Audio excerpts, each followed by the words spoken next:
Ladies and gentlemen, welcome back to Dinner and a Game, where we always start out with some interesting conversations and then we go really, really quiet right before the show starts for some odd reason. We're trying to be respectful? No, we're not. We're just trying not to get arrested. We are baiting them with our interesting conversation. So whenever we add that on the Patreon to get the pre-show discussion. Oh man, just generating interest. We do have to. I was going to say we had to wait for Jonathan to to get back because he was running down the street to get some ketamine. No. No.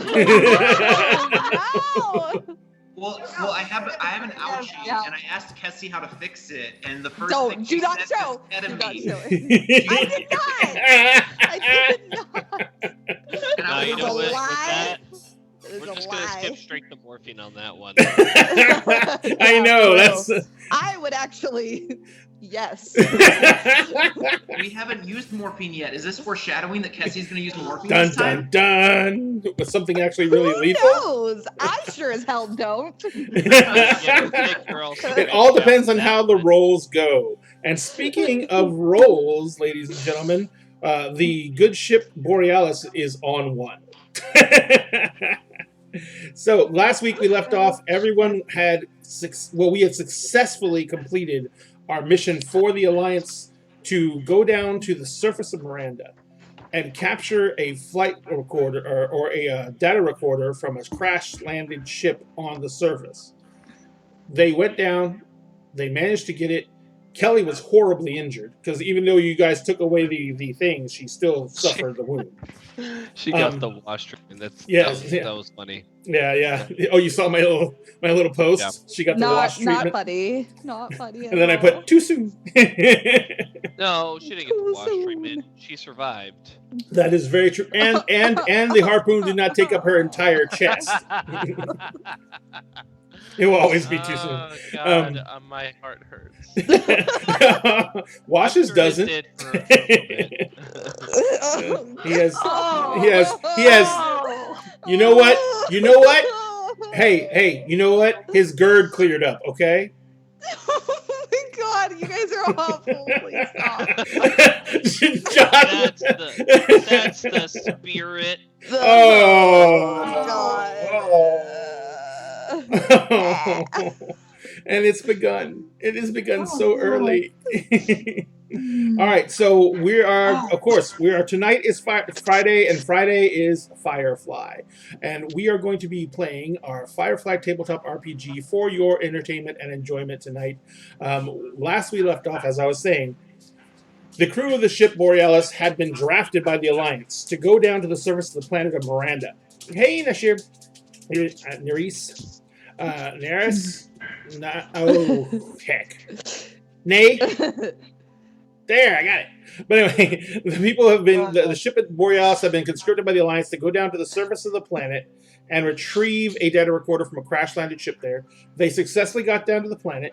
There were some unfortunate situations. Things got out of hand a little bit. The Alliance distracted the Reavers, but not all the Reavers left the planet. And unfortunately, they basically were ambushed by a large group of Reavers after they had gotten the data recorder out. They were headed back out to the mule to go back to the ship, to meet the ship, when Kelly was literally pinned to the mule with a spear. You're very red, baby. What happened? Whoa. You're very red. Turn on your lamp. Turn on your... You're creepy. You're scaring me. How about now? You should wait to do that on Sunday night. So Sunday, Josh. All day. You're pre-flavoring yourself is what you're doing. I am. So we are. Like so spice. they managed to. Kelly, even with a harpoon through his shoulder, managed to. Did you drive the mule back? Yeah, but Josh ripped the rebar out against the doctor's wishes. And then the doctor was applying pressure while Kelly was driving. Yep. to hold her together. So yeah, that happened. they basically got Kelly. They basically got the mule back on the ship, got Kelly into Mid Bay, and they literally just went straight up. They took off. They were out of there. As they broke Atmo at the end of the show, right as they broke atmosphere, there were 3 Reaver ships bearing down on them, with Alliance ships in pursuit of the Reaver ships, and that's where we left off. Now, before we get back to that action, what's wrong? Can y'all see me Yes. right now? Yeah. Yes. Yeah. Mhm. Yes. And you're no longer red. No, that'll be Sunday. So anyway, but before we get to back to the action, we're going to go through our quick announcements. So we still haven't picked an official prize for our next goal on our Facebook page, which Y'all is haven't told us what you want. I know. Well, it's the race to 9,000 followers on Facebook. Number 1, that puts us less than 2,000 followers because we're over 8,000 already. Less than 2,000 followers away from our end of the year goal of 10,000 followers. Yes, John. 8,052. Can I throw out a suggestion possibly? Sure, absolutely. I mean, it would be probably we will get there faster than this thing would happen, but maybe like the special edition cover to Tasha's Cauldron of Everything. That would be a prize, definitely a prize we give. What I was thinking about doing, it was suggested. I don't remember who suggested it, but Turkey from the Grouch Couch suggested doing the starter box, the D&D starter box, and then the 2 starter boxes, basically doing the 2 starter boxes and doing like a bunch of our merch, because that way they get started out, they get all the stuff they need to start out playing D&D, and they get a bunch of our merch to go with it to remind them who gave it to them, and they can rep it so they can rep it in photos. And one thing the Grouch Couch does that I'd love to see us start doing is the Grouch Couch, whenever you buy merch, if you send in a shirt, a picture of you wearing the merch, they put you up on their social media. So we are going to start doing the same thing because that was really cool. But anyway, what's up, Disco? So we are going to, but yes, so we're still thinking and trying to figure out what we want to do for our 9K giveaway. So Tasha's we're going to be doing for 10K. We're going to be doing the entire D&D rulebook library, including Tasha's. So that means we're giving away 1 player's guide, 1 DMG, 1 monstrous manual, 1 Xanathar's guide to everything, 1 Volo's guide to monsters, 1 Mordenkainen's Tomb of Foes, 1 Sword Coast book, 1 Swamp Marsh book. Swamp Marsh, right? Salt Marsh. Salt Marsh. I always mess that up. 1 Salt Marsh book and 1 copy of Tasha's. Swamp Marsh. It's good. Got it. And one copy of Tasha's. And I just realized, because I was looking it over, I don't know if it's a settings book or not. The new book for the Greek settings. What's it called? Oh, yeah. The Mythic Odyssey? Mythic Odyssey of Theros. That's a setting book, isn't it? It's not considered core because it's part of Magic the Gathering. Is it part of Magic the Gathering? It is. It's part of Magic the Gathering. Okay, so that's not core. All right, there we go. So Theros is out. Although I've been reading Theros and it's pretty badass.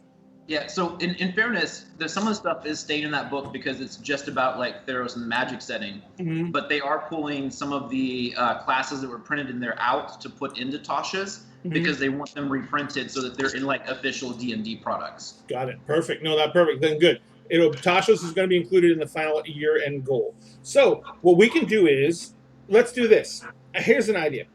We will give the starter set plus a copy of Tasha's plus a shirt and hat. Does that sound cool? It's winter, maybe a beanie? A beanie! A beanie and a... Do we have... Heck yeah. We have a hoodie, don't we? Tell me we got a hoodie. I think we got a couple of hoodies. Hang on. Do we? Yeah. A lot of people just got really excited. Let me see here. Hang on a second. www.dinnerandagame. Badass. Right, maybe Everybody's so like, comfy. maybe what might be helpful is because people live in different places. If if you just tell them that they can pick out like X amount dollars worth. It does not look like we have a hoodie. That way, like we need a hoodie. If they want a T-shirt or a hat instead of a beanie, like they can kind of pick the stuff out. Yeah, no, we just have three different T-shirts, and yeah, no, we don't have a hoodie. Yeah, we have dark crew necks and light crew necks because we had to do the different colors because of the print. So we'll go ahead and I can throw on hoodies. Yes, the duality of man. The duality of man, yes, dark and light. There you go. Why don't we let them pick a headgear and shirt? Yeah, because there is a ball. There's a ball cap and there's a beanie. A pom-pom beanie, because we won't do a beanie without a pom-pom. Beanie! I love that beanie. I love it so much. All right, so what a gift card is fine. I don't know if we have gift cards, but I'm pretty sure we can get gift cards. So we will go ahead and do that. A gift card for apparel. I'm so sorry, Ray. Like what? What are you sorry about? Can we start making some of our own merch in a sense too? Like, can we get a dinner and a game hat, like that's the beanie, and make it look a little bit more like, say, Jane's beanie, and then have the word ketamine on it? You get me a design, and I will get it made. So what's funny is I have this winter hat that super reminds me of Jane's hat. It's kind of funny. Samuel was wearing it earlier. I don't know what he did with it though. So anyway, but that's gonna be the next goal for the next level of giveaway for the 9,000 followers on Facebook. Now, what we're gonna do is we'll finalize this idea tonight. We'll go and put the post up tomorrow in the morning. We're gonna put the post up and pin it in our Facebook page. And what you're gonna do is you're gonna have to like and follow us on Facebook to be eligible. And to enter the contest, you're going to have to share the post. And I just found this out this week, because of the changes to Facebook, you're going to have to comment in the post. Say anything you want, doesn't matter, but comment in the post. Because they changed the way the share function works now, and I cannot pull a list of people who shared it, which is how I was doing it before. No, I can't. That's weird. Yeah, Jessica was watching me do the numbers, the drawing last time, and I can't pull the list, because I used to be able to download it and dump it in Excel. But now I can't do that, and you have to comment in the post. So, again, the rules are like the Facebook page, follow the Facebook page, share the post on the contest, and comment. You can even say done, whatever. Just comment in the post. So once you do that, you'll be entered to win. And once you're entered to win, as soon as we hit 9,000 followers, we will be drawing that winner for that prize. What was that? Oh, I'm echoing bad. Well, I'm just gonna go get the wine right in here. You gonna get the wine? Yes, I do. You can't have the wine. I can't do. Cannot. Sorry. I had to tell my wife she can't have wine. I got wine. She cannot has wine, because if she has wine, she's gonna go to sleep. So anyway, that is going to be the prize. We're going to do the prize for 8K tonight. We'll decide it after the show, and we will post it up today. That way, because 9K, sorry, because we are already at 8,052 followers, so we are already beyond the 8K mark. So we need to make sure that we keep that pretty much contained and not let it get out of hand. Because last time we didn't even post the 8K contest until we were like at 7,300. So it made the contest very short. All right, so Kessie, would you like to tell us about the other contest we're doing right now? Yes, of course. So our other contest is our Twitch contest to try to get to 200 followers on Twitch. We're at 158 currently. So once we hit 200, we'll be drawing a name from the list of followers, and that person will win a set of minis that has been 3D printed by Ray. That's a group of 3 heroes and a full bar scene, and they're really, really pretty, and it costs absolutely nothing to enter this contest. You literally just have to click one button. You don't have to share a bunch of share a post or anything. You don't have to do anything else. Just click a button, and it helps us. Thank you. Yes, thank you so much. And I am reprinting those models for one very important reason. I printed them out at what I thought was 28mm scale. And then I put them up against some other 28mm models, and they're much smaller because it's originally said they're 32mm, and that is really big. So what I did is I went ahead and I'm reprinting them right now in 32 millimeter scale, and they look just about right. They're actually technically a little bit larger than 28 millimeter, but that's the way it is. But they're gorgeous. They're absolutely gorgeous. And they are also scrolling by in a little center screen thing in the center of the screen Yes. there. And so You will you can see actually them see eventually. them. Yes, you will see them. But please go follow us on Twitch, and you will be entered in the contest automatically. Now, we are also doing something very, very special right now, and it is our charity drive that we're doing for Extra Life. Dr. Runyon, or should I say Captain? Captain, can you give us the rundown on Extra Life, please, sir? Absolutely can give you the rundown, and with the correct numbers this time. So once again, I am here to talk to you about Extra Life, the wonderful charity that we have partnered up here with. They have been around for quite some time, making a lot of major moves in the geek and gaming and nerd scene. The organization is mainly focusing and specialized on helping sick children, which is a cause that everyone can get behind. So this time around, we have decided to join with them. We've set a goal for $2,000 that we are hoping to absolutely shatter by November 7th.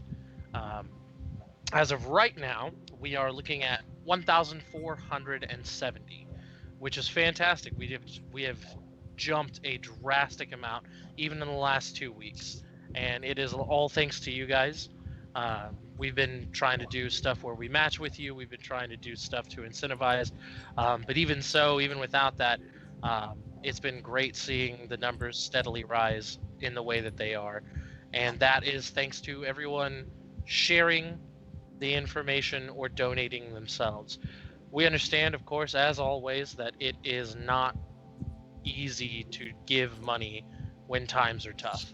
And this whole entire year has been a trial by fire for everyone. So if you are unable to give, please share the information. We have made it incredibly easy. There is a link in the chat. There is a link in or on our Facebook page. Just send that out, and hopefully it'll reach people who maybe aren't even into the nerdy and geeky stuff, but are still willing to help. And as always, if you are able to give, everything helps. Even if it's $1, even if you can only spare $5, it's something, and you're helping kids. So help us out. Right now, we are still partnered with Cook's Children's Hospital, and then once again, I have forgotten Meg's, and I don't believe that Anthony has set anything in stone still. But we do have a team that we've put together where everybody is kind of splitting up their stuff, team captain wise, and sending it to different places. I know that right now, even if Disco Daddy does not 100% have something in mind, it's still going to go to a good place, because it's essentially going to end up going to just an organization that will find where it is needed most. The Children's Miracle Network. Children's Miracle Network. And that is what's so great about Extra Life, is that even if you're not sure where you're going to want to put the money, they will find where it is best used and most needed. And it looks like Meg has said that it's going to McLean's Children's Hospital. Mm-hmm. So, once again, if you guys can give, anything, everything helps. But if you can't, send that share out, send it out, send out the word. It doesn't matter who you're telling. If they get annoyed, then they're a terrible person, because who doesn't want to help a kid? So, if they get annoyed, they suck. Yeah, if they get annoyed, then we know where they stand on the issue of sick children, and we can just beat them up later. Exactly. That sounds good. There you go. We'll find them later. By the way, one very big, massive addendum to the whole Extra Life campaign. Now, when it comes to charity organizations, some people have mentioned, why don't we give away prizes, try and incentivize the Extra Life situation. When it comes to charitable organizations, you cannot give prizes to donate, to try and get people to donate. It is illegal. But but we do have an incentive. If we can get into the top 100 ranked teams in Extra Life, and right now we're 224, if we can get into the top 100, the Disco Daddy has agreed to do a boudoir photo shoot, which means he will be dressing up as his character from our Eberron game, Bleu the Unbridled, the Orc Gladiator Pit Fighter Barbarian. And he will be doing a boudoir photo shoot in costume. And we will be posting those pictures up both to the Extra Life. Well, I don't think we should post on the Extra Life page. Ooh, no, probably not a good idea. Well, we will be posting them up to our Facebook group. We'll be posting up to our Dinner and Game website, and we are going to be filming the boudoir photo shoot, and we'll be posting the video up to our Patreon. So, this is going to be an amazing situation, ladies and gentlemen. Give till it hurts, then smack yourself and give some more, because we need this to happen. Let's get lewd. Yes! The dude will get lewd, ladies and gentlemen. So, thank you very much, Josh, and we are going to go ahead and keep trying to keep this going as much as possible. We're going to I need to repost this link back up to the actual Facebook group. We have almost 8,000 people on there, and we are over 8,000 people now, and so we should be pushing that more on there. So we'll be doing that as well. We are, of course, and as I mentioned just now, one of the things we're doing right now is we have set up a Patreon. The Patreon currently is basically geared towards digital rewards at this time. We're still waiting on the Chinese manufacturers to get back to us to confirm the order that we put in. But we are getting Dinner and a Game dice. They're white dice with red inking, and they have our logo in place of the highest number on the dice. They're 7-set polyhedral sets. We're going to get those dice in, and they're going to be going out as physical rewards for one of the last 2 levels of our Patreon campaign.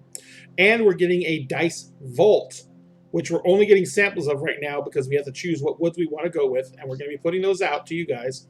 But we're getting our samples in at the same time, and we're going to be adding the dice vault into our max level. Now, I'm also experimenting with dice towers and printing those out and seeing what they look like. We're going to decide whether we're going to do those or not, depending on the quality of what we can produce. So, all that being said, if you would like to support the show, please go to www.patreon.com/dinnerandagame. And you can actually find us there, and you can support us at whatever level you want to. We have a few people who are supporting us now. We're incredibly grateful to them, and we do also are offering special incentives, such as you get your own tags on our Discord page, which is open right now only for Patreon subscribers, and you're going to get a whole bunch of other digital rewards that come with it. /sorry. Not going to do it, but anyway. So oh, come on. No. The cabbage has that locked down. I can't even touch it. I know. All right, so so we are going to go ahead and do that. Where the Patreon is launched, it is running. If we can get any help with that, we would love it so much. I did it. My cabbages. So we're going to go ahead and that's going to be running from now. And as soon as we get those physical rewards in, we're going to be posting those up on there. The last little bit is if you guys want merch, we do have a merch store in operation. Right now it has shirts, beanies, hats. What else does it have? I think that's about it. Yeah. Oh, and coffee mugs. We have 2 different D&D Dinner and a Game coffee mugs.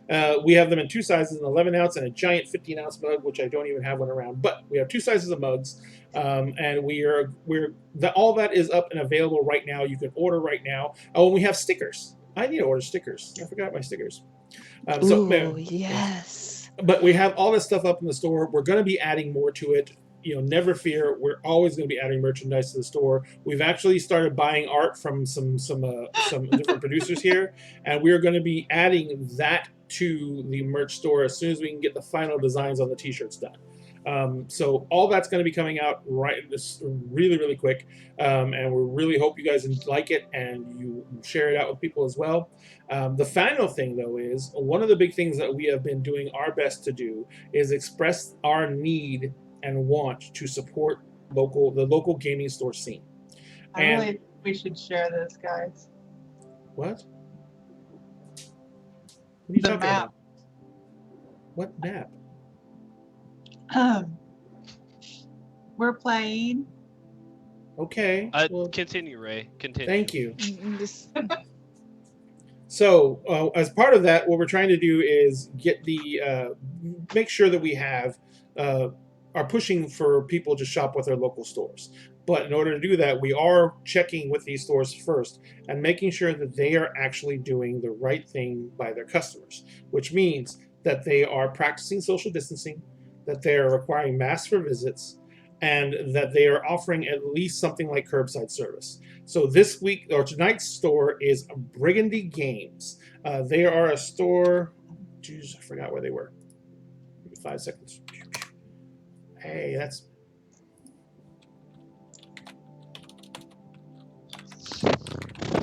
Oh, there it is. Was that a cat? That was cute. Frumpkin. Yep. Sorry. Frumpkin attacked.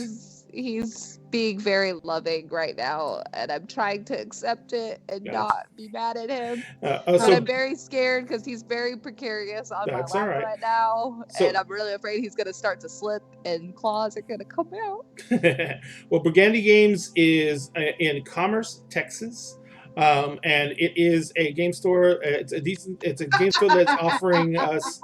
And Commerce, Texas is a kind of outside of Dallas-Fort Worth area. It's pretty much a small town just outside, just east of Dallas. And that store is basically practicing social distancing. They're allowing curbside pickup, and if I remember correctly, let me check. Yeah, they have very limited hours right now. They're doing everything. They're doing in-store events, but they are practicing social distancing for those events. They have a very large floor room show, so they have it's like a 5,000 square foot store. It's basically like an old Walgreens that they actually. It's like an old Walgreens that they actually converted into a game store. So they have a lot of floor space, so it makes it easy for them to do social distancing. So. No, it wasn't even claws. It was apparently I just did not. He was not happy with me after all, and he started to bite me repeatedly in the arm until I could get him off of me. That's not him being. I just saw what you guys were doing. That is not him not liking you. That is him loving you. You need to get used to it. But anyway, Burgundy Games is our store for the show. If you can, please do shop local. It's very important that we are the lifeline for these stores, so that when this is over, they can continue to be the lifeline for our gaming community. These stores provide us with a place to go meet gamers, create a actual community, and actually build that community and support it. They've always been there for us, and we want to make sure we're there for them. So in the meantime, I think that covers just about everything. One other thing. Lauren, don't you do something somewhere on the interwebs with something? I do, as a matter of fact. What would that be? I am the current DM for The Keep. I'm running us through a homebrew series that we're calling our Sanctum series right now.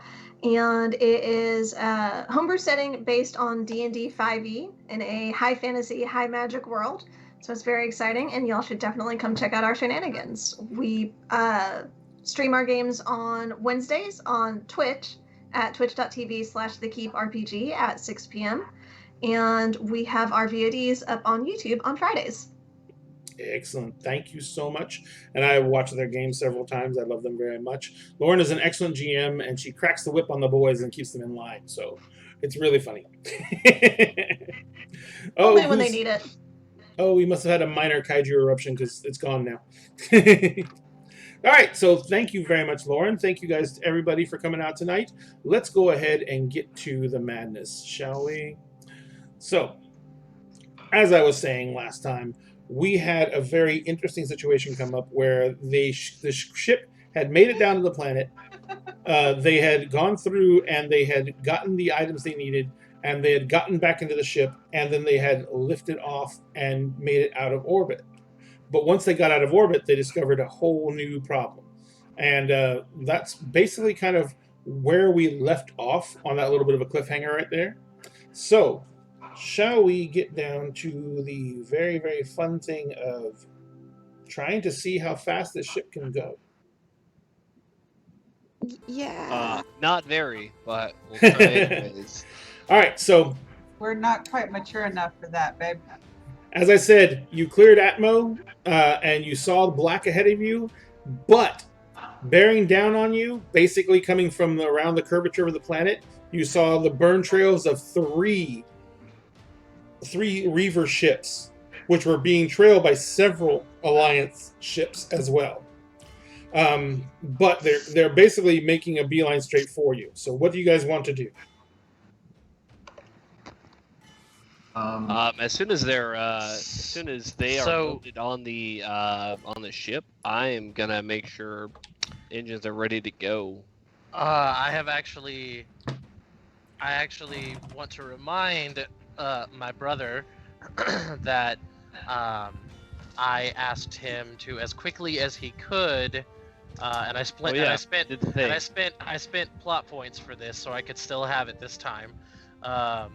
But as quickly as he could, get a remote set up for me and rewire our bug to broadcast out to as many major ports as possible while hooked up to my old to my helmet that I wore on the ground mission. All right. I did it. And I have the remote on me in my hand. The last roles I see on here were for Jessica and Baden. Yeah. I asked him to do that, and I used the rest of my plot points to create an asset that I could keep for this episode. So I have the asset of having this. Wait, this you split the trigger. plot points this game? No, Because if you created an asset last game, you'd have to have a. You have to spend an episode to keep it. You have to spend an episode, not a plot point. Yeah. Okay, cool. I will spend episode 2. Haven't spent it yet. Got it. Alrighty. So you are. So that was which device was that you're keeping? It was not the sensor, right? So no, it is a remote that will trigger this video footage from my helmet to be broadcast out to as far out and as many places as it can be, because I am going to be heavily relying on that for what comes next. And what I'm doing right now is no. I'm going back through the roles because I have not made that roll yet. Yeah, that's what I was looking for. So I didn't roll at all last time. I know you were spending plot points. All right, so yeah, we ended in a pretty quick fashion, and I knew that he wouldn't have time to do it, so I wanted to remind him that I told him to do this because it is imperative to what I am planning for this next encounter. That's exactly what I was doing. Yeah. The whole time I was on the ship. Definitely. And you guys do remember that I think I gave just about everyone plot points last game, didn't I? Yeah. So y'all are starting with one additional plot point this game. One additional? Okay. Yes. Did you? I don't think you gave me one. I thought I gave them to everybody. You have one too, because you were spending plot points like mad, and you were really making a difference for other people. True. I have 8 plot points, it says, and 1 big damn hero die. So, Ray, I never spend plot points. Gotcha. Josh, what were you going to say, Jonathan? So I'm possibly making my situation worse. Oh no. Oh boy.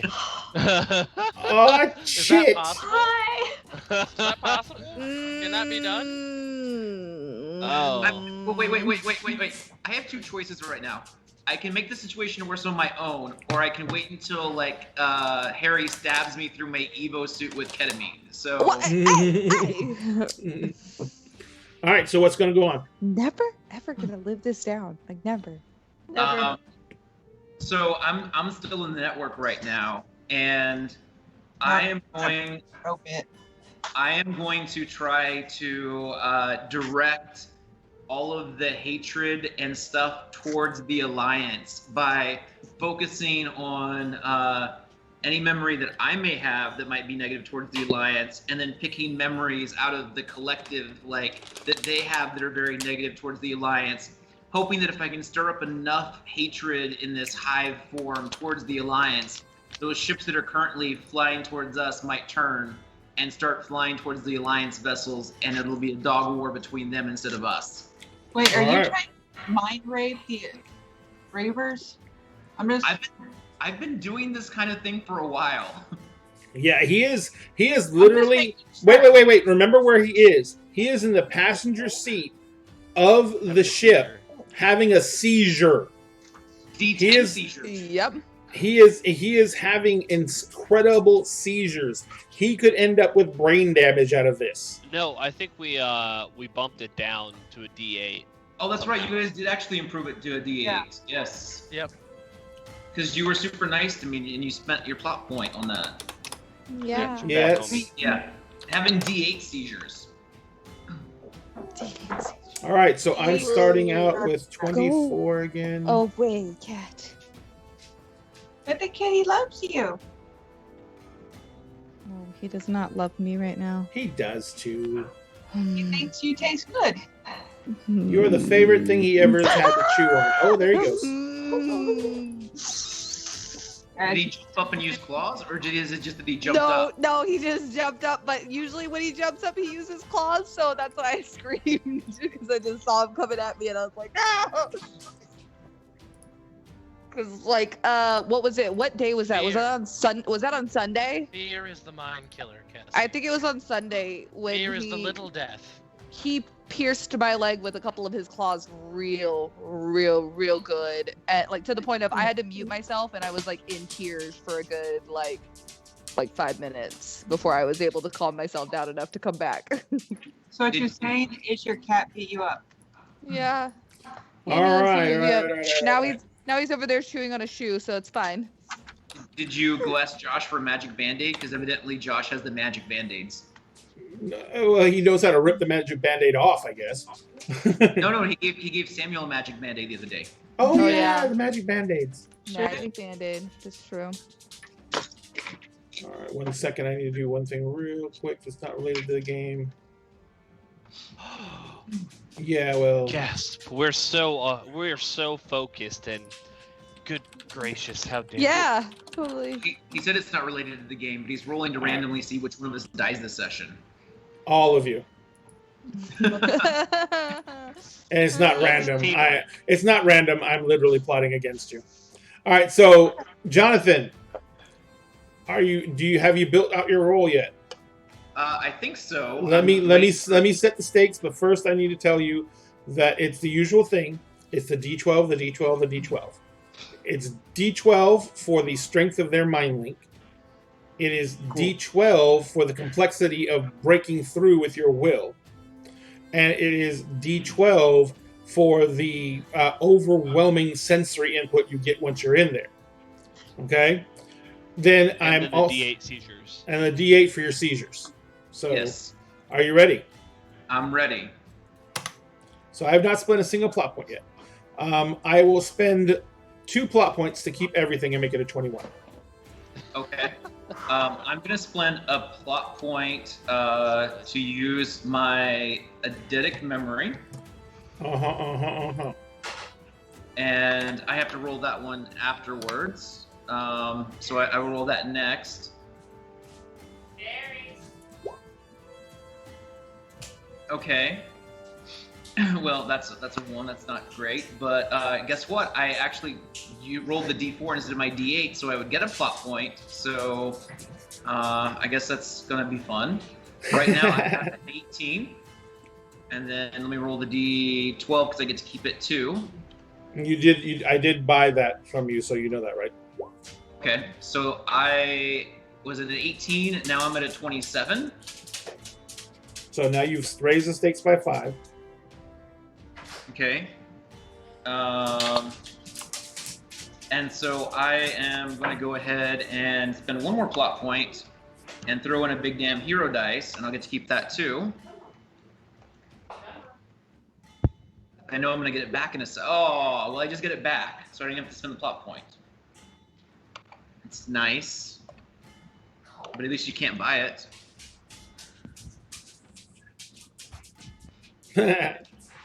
So then 18 plus 9, 27. Mm-hmm. So you have raised the stakes by 1. So you have basically, especially in the short range, which these fighters are not, they're the closest things to you. So you have the ability to channel what they're focusing on. You also know that each one of those ships, the 3 ships that are coming after you, are armed with space munition, which is basically cased munition that's designed to fire in the vacuum of space. And so it basically they basically have automatic weapons for the most part. Because remember, there's no real lasers in Firefly.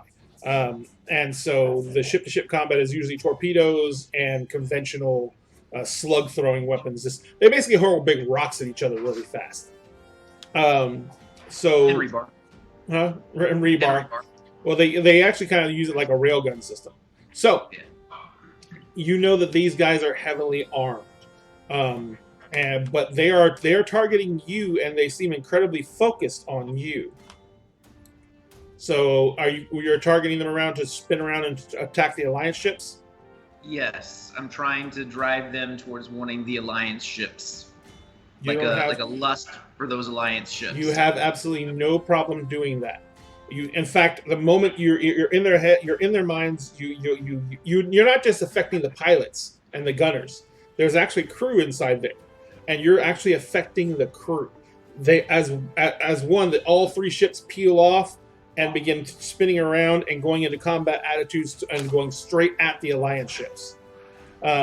So like they begin opening up on each other almost immediately. You guys, Jude. There is now a sky full of shrapnel for the most part as the Alliance ships begin firing on the Reaver ships, which means there is a lot of munitions just floating around. So we're going to do a roll for you as you try and navigate the big bulky Borealis through this cloud of death. Sorry, Jude, but I think this is better. But Jude. No, I agree. But Jude is the one who's rolling this, right? Yes. Yes. Yeah, cakewalk. We're good. We should be fine. So you're going to be using the Borealis. Y'all just jinxed us. You're using the Borealis' stats for the main thing. Where's the Borealis? I don't believe in that kind of stuff. Oh, before I forget, Ray, what did you do with that one you bought? Did you make my seizures worse, or did you do something else? I staged up your seizures. Okay. So you're back up to a D10 on seizures. And you're three in, so you're almost taking 2 more and you're out. Yeah. All right, so the Borealis, you're going to use the Borealis' physical, which is their engines. So that's a 10. And then, because they got... Is that a 10? No, that's the hold. That's a hold. The hold is the 10, the engine is the 6. The engine is 6, so you're going to use the engines, the Borealis' engines. You're going to use your fly trait. And then you can definitely use ship's pilot. So the engines, the fly trait, and ship's pilot. What else are you going to be able to throw in there? Let me build the pool here real quick. It's magic pool building time.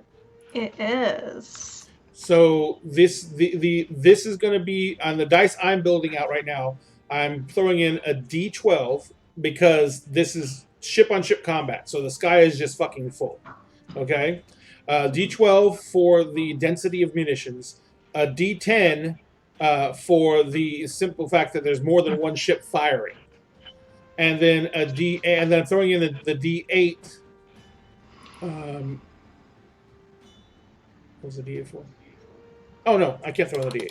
So I'll spend 3 and throw in a D6. Okay. I'm going to use a plot point and use Born Behind the Wheel as Perfect. part of ship's pilot. to step up or double the engine attribute. That makes it a D12. Nice. No, it's step it up 1 dice where you get 2 of those dice. Did you say step it up or double, Jude? Yeah, step up or double. So like, if the engines are D6, Oh, you can make it to a D8, or you can roll 2 D6. That way, like, you might get... Because, like, if your engines were a D12, you can't step them up, but rolling 2 D12 would be amazing. So what do you want to do? You gonna step it up or double it? We'll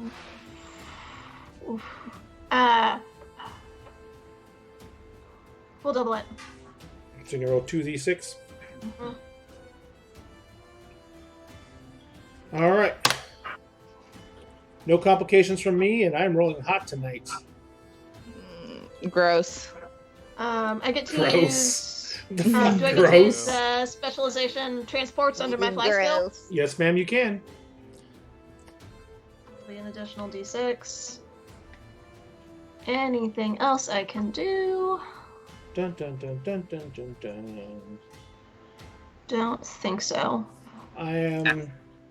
After you roll, if you don't like it, you can always throw in a big damn hero dice. If Yeah, you I've got a get- D10 and a D12 I'm holding on to there. Yeah, well, I any can assets? I need it. Do you have any I've used assets the that you D12. have just in case? Nothing I have prepared yet. So That's Are you another sure option. about that? So Are you let's. sure? what? Because any asset created on our ship starts as a D8. In case. Oh, you're saying if she assets. wants to. If she wants to modify an asset real fast, pull an asset out of her butt, Like- as it were. like enhanced sensors so that she could see like the little blips of shrapnel and stuff. Or customized flight controls. You are a very experienced pilot. This is true. Would you have customized your own flight controls on the ship? Oh, very likely, yes. You have hotkeys. Wait, you didn't customize the controls so that you could fly the ship by moving dinosaurs? Remember, there's Reavers, so there's harpoons around. You might want to tone that down. Yeah. Okay. Sorry, that was So let's see how this is, and if I need to add those assets in there, I've got the plot points to do it. So you only need to spend 1 to create a temporary asset, Mm-hmm. and it's automatically stepped up to a D8. You don't have to worry about that. So that works out in your favor. So the only thing you have to do to decide after that, and it lasts for the scene. Mm-hmm. So you've got the asset there, and then at the end of the show, if you want to spend an episode, then you can keep it permanently, but it is an asset for the ship. Mm-hmm. So in this case, since it's a ship-based asset, could anybody on the crew spend the episode since it's a ship asset? And That could get pretty heavily abused. So I think it has to be the person who builds the asset, because usually they build the asset for themselves. For a situation that applies to them. No, I get it. In fairness, like I understand exactly what you're saying. I was just curious because, like, if it does become permanent, theoretically, even like when Hank's flying, I mean, he has. I don't know if he can use the personalized controls. Well, that's just it. If Hank's flying, then it would be very hard for him. It would just be like him flying normally because he didn't do the customization. Oh, yeah, that's true. Okay. So do I need to spend the asset now, or is that something that I can do after I see the roll? You automatically put the asset in. You have to spend the plot point now to get it. Okay. But if you do that now, then only thing you have to do is, like, if you want to keep it, you have to spend a plot point to keep it. All right. So we'll go ahead and we'll do that, and that adds another D8. Mm-hmm. That was a very good buy on the ship creation to automatically step up assets created on the ship. Mm-hmm. All right. Let's see how this looks. Ooh.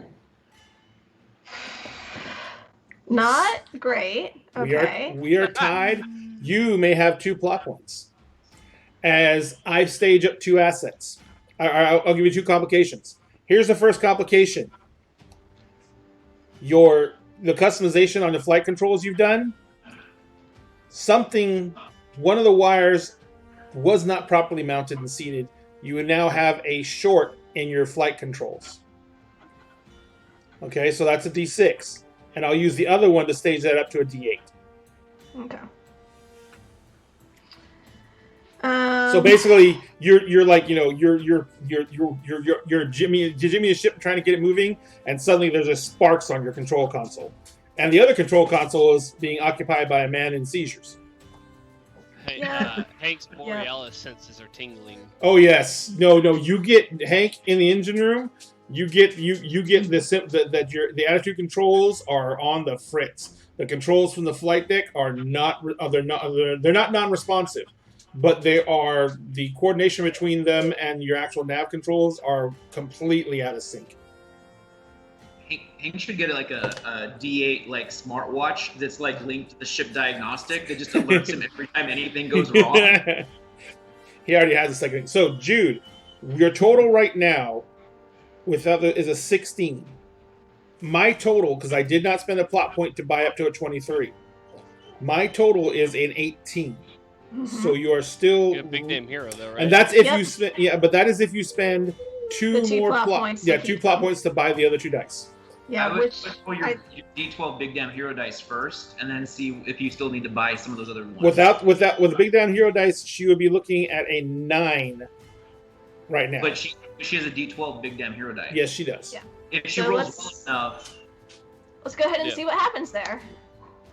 So now you're up to a 14. All right. I will go ahead and spend those plot points to keep the points, which takes me up to 21. Mm-hmm. Which raises the stakes, but does not go over 5. If you can find a way to beat it by a 2, you'll get your big damn hero dice D12 back. No. Do you have another big damn hero dice? She does, but you can only use one per roll. She can try and do 2 plot points and roll a D4 and hope to get a 2. It's not worth it. No, I don't think it is. I've still got the D10 big damn hero dice, and I guarantee I will have other opportunities to get the D12 at some other point. Yeah, we're in pretty bad situations now. Yeah. All right. So, but you did raise the stakes, so you have successfully navigated, and basically there is gravity, artificial gravity on the ship, but even with the artificial gravity on, the maneuvers she has to put the Borealis through, people are being thrown off their feet. People who are already strapped in are kind of like rocking in their chair as the Borealis begins to do this wild barrel roll through space, not just rotating on the center axis, rotating all the way on 360 as it tumbles through space, changing attitudes, and as Jude literally threads this thing through incoming shots. So afterwards, though, everyone's equilibrium is really thrown off, and people may throw up. So specifically Kelly. Specifically Kelly. Yes, poor Kelly. Oh God. So, so Jonathan, you diverted the Reaver ships back onto the Alliance ships. They're now locked in combat.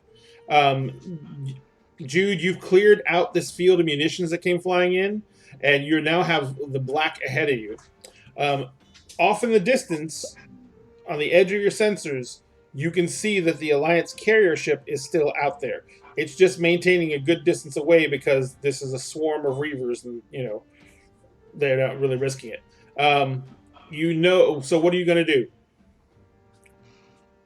Am I sensing more Reavers than the 3 ships that I just turned on those Alliance vessels? Are you trying to maintain your contact? Well, don't I have to maintain the focus on the hate of the Alliance to keep them firing on them? Once they're engaged with the Alliance, they really don't have any choice but keep fighting until the Alliance is dead or they are.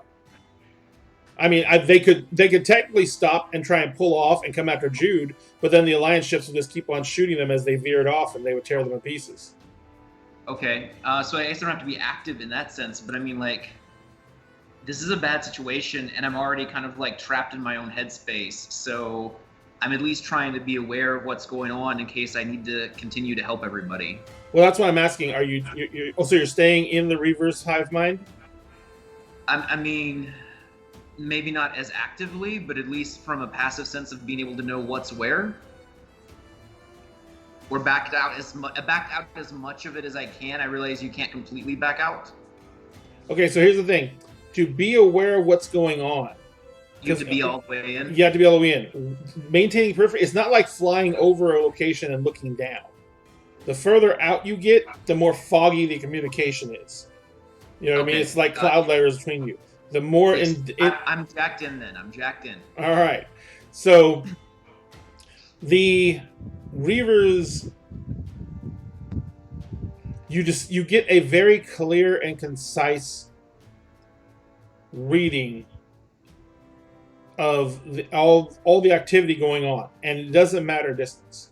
There are Reavers still chasing Alliance ships that are way out of range of sensors or anything like that. There are Reavers here on the planet. They're swarming around the planet itself. They're actually Reavers, like they're getting ships that really shouldn't be flying. They're hodgepodging them together to get them up and going. They don't care about radiation. They don't care about anything like that. They're just getting ships ready to fly. Their Reavers are still in space in the junk field that surrounds the planet. There are Reavers still on ships in the junk field that are laying in wait. Okay. They are being restrained. Being restrained? Yes. Not physically restrained, mentally restrained. But there's a force mentally restraining them. Yes. That's part of the hive mind too, or is it more like me where it's... Ooh. That's interesting. It's like a face down trap card. It's you feel overall that there is a strong tactical sensation going through this. They are waiting for something. Can I hear the orders too of what they're waiting for? Remember, it's not really voices or anything like that. It's almost emotional. So there's basically, it's just like wait. They don't even know. All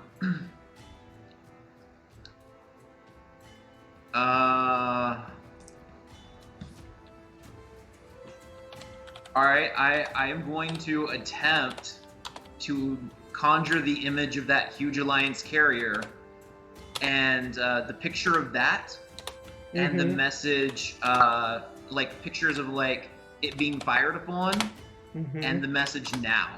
Does that make sense? Like picture the carrier, picture it being fired upon. You're trying to make them launch an attack towards it? Yes.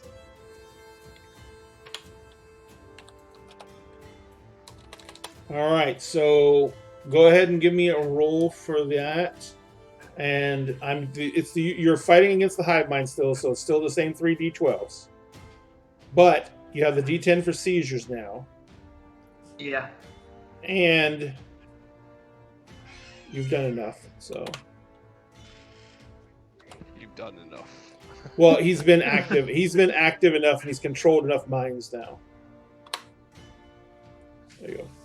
So you have two complications on me. You got ones! Yep. You have two complications on me. Oops, I need to reroll that again. Keep the ones. I rolled them on a 12 and a 12. So keep the ones. I need to... Oh, never mind. I know what to do. Just minus 12. So you just need to roll a d12 if that's what's going on. Okay, so that's 8, 19... So 27. 27. And I'll spend for that one for the 27. All right. And you have 2 ones, so what are you going to do with the complications? Can I buy them as opportunities to lower my seizures? You can. Okay, I will buy them as opportunities to lower my seizures. But that won't affect this roll because I've already used your seizure on this roll. No, I know, but it means that I will stop seizing at the end of this. No, you'll be down to a D6. You're up to a D10. Yeah. Okay, I'm closer to not seizing. Yeah. The seizures are beginning to get not as bad. It's an improvement. There's not as much blood coming from his eyes, ears, and nose. Oh, they already got that bad? Yeah, you're nearly dead. I mean, it's a thing. It's a whatever situation. All right. Oh shit. So I buy your seizure back up to a D8. Of course. And you have a 10 versus Big Damn Hero dice, right? Yeah, I have a big damn hero dice. So right now I have an 8, and your total was a what? An 28. 28. Yeah, that's gonna be fun. 27. Sorry, you're right. Okay. So big damn hero dice. Someone said bleeding. Quick, grab the ketamine. Okay, so that's a 17. No. It was a what? 27. No. Still about down I'm by behind 10. by 10 still. Yep. Buying the 3 and the 2. Oh, that's so hard to do.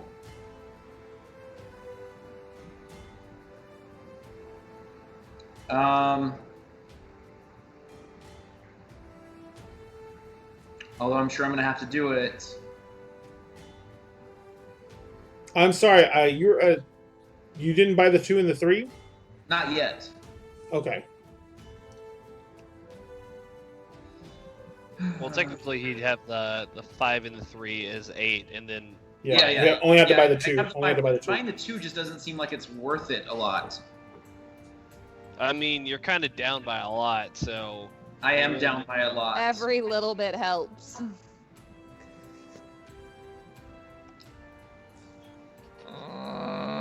Oh. good. The good news is you got one of those plot points back. Yeah. And by the way, you do need do need to decide this quickly. Oh yeah. Okay. All right. All right. I'm gonna be down to no dice anymore. I'm gonna start seizing some more. Congratulations, Ray.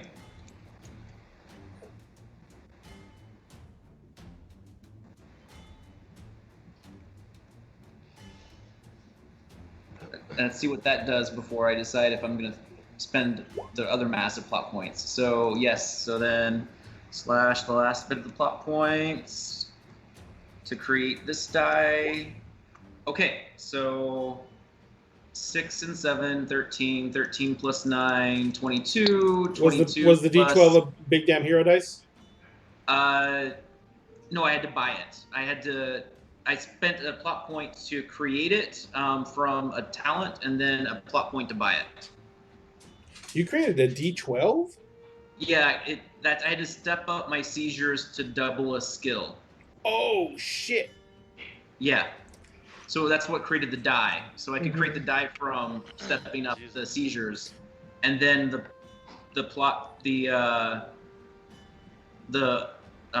one plot point to buy it, and then the other plot points to buy this D10 to be able to keep it. So 13, this is literally the last time I can do this. I'm done. I cannot mess with these people anymore, period. So 22 plus 8, 30. What was I trying to beat? 27. Okay, so I beat it. I didn't do exceptionally well, but I beat it. All right. So this is what you feel in your head, Jonathan. In your head. As you're diving in and you're trying to get this, you're trying to ascertain what's going on and you're dividing out this, you feel like as an entire group that all the minds suddenly realize that there is an unfamiliar presence. It does not match. It is a mind that is still, and you feel this with dripping scorn. There is a rational mind present. And you feel all consciousness. Almost like that scene that Jude saw on the hillside when all the Reavers turned as one to look at the victims running away. All the Reaver consciousnesses turned towards you.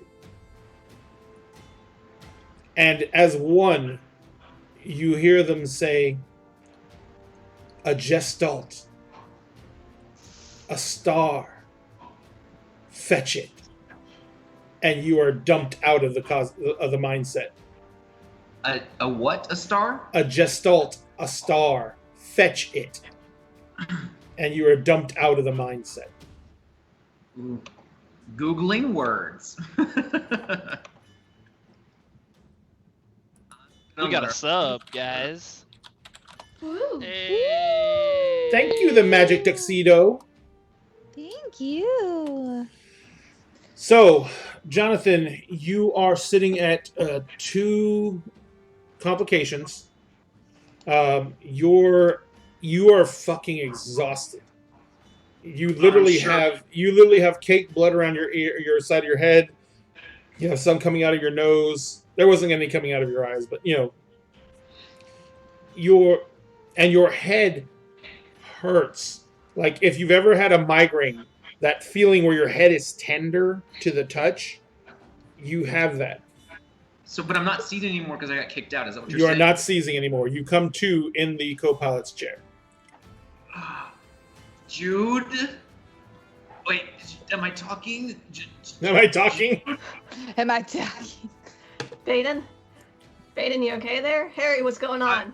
I'm gonna roll my head slowly as I can so that my face mask is in her direction so I can try to see if I can even make her out and just be squinting my eyes, trying to focus on her. You guys weren't in EVA suits. They forgot to tell you.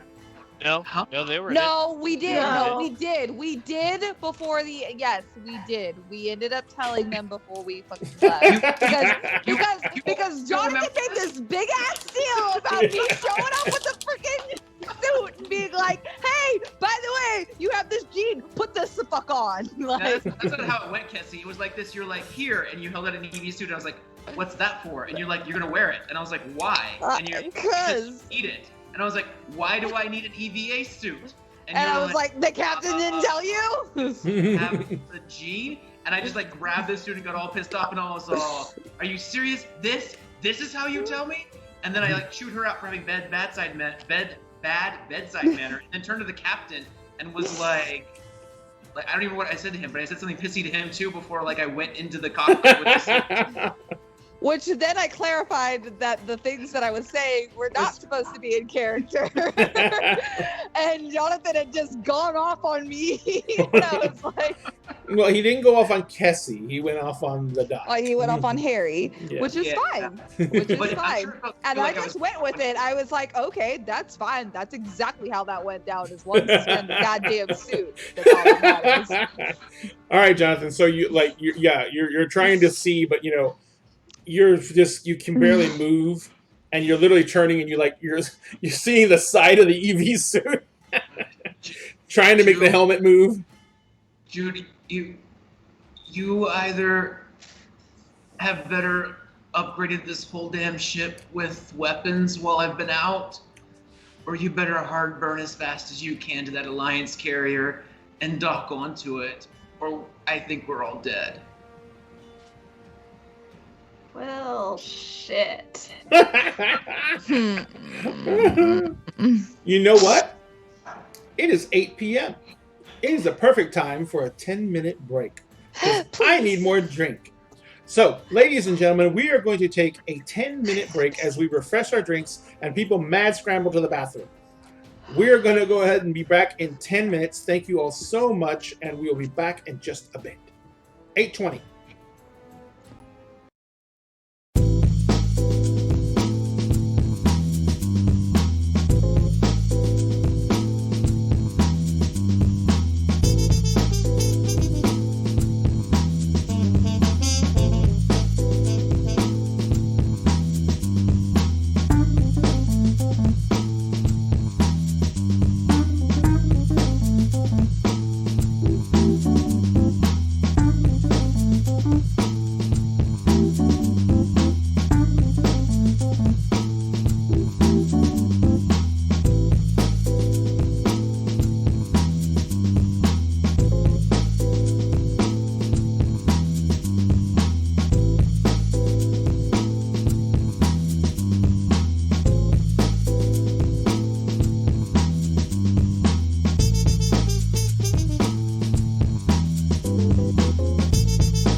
basically, if nothing really awesome happened with your character that you're like, I want to call back to that, you're totally safe to spend that episode. And that's the way Jonathan says, we're back, ladies and gentlemen. Thank you very much for waiting. I got wine. Now I feel left out. I'm like the only one not drinking, other than maybe Josh. Well, whose fault is that? Water. Yeah. Hey. Yeah, look, Josh, we're water buddies. Yay. Water buddies are so cool. Hey. I drank water today. It's just like Earlier Stranger in a today. Strange Land. Stranger in a strange land. All right, so Drink. I don't think a Jude. sip of water before you had a glass of wine counts. I had an entire bottle of water earlier today with my lunch. Thank you very much. an entire 8-ounce. Again, Kessie, drinking How water much right water have you before you had have since then? wine doesn't count. I was at work. Don't get me fired, Sorry. okay? Sorry. They like me at my job. Please don't get me fired. Yeah, don't get I'm Kessie pretty sure fired. they know that you're not giving everybody ketamine, so I'm pretty sure they know you're not day drinking. I have absolutely no access to ketamine at my job. So, No love. back to the game Don't get ketamine. and stop picking on Kessie for 10 minutes. For like Okay, even 2 minutes. 2 So minutes, 8:32. 2 minutes even. 8:32. We can start again, guys. 8:32. 10 minutes would be great. 2 would even be awesome. So, Can you please not do any surgery on me for the next 10 minutes? she gotta drill a hole in your We head. shall see how things So- go. Let's cut to somebody else's scene. Oh, someone just in chat said, no, I'm unfollowing if you don't make fun of Kessie. Cassie, I'm sorry. You gotta take one for the team. She said, Daniel said, oh, you don't? No access? Unfollow. Oh, no. He was saying he's gonna unfollow because I don't have access to ketamine. Oh, God.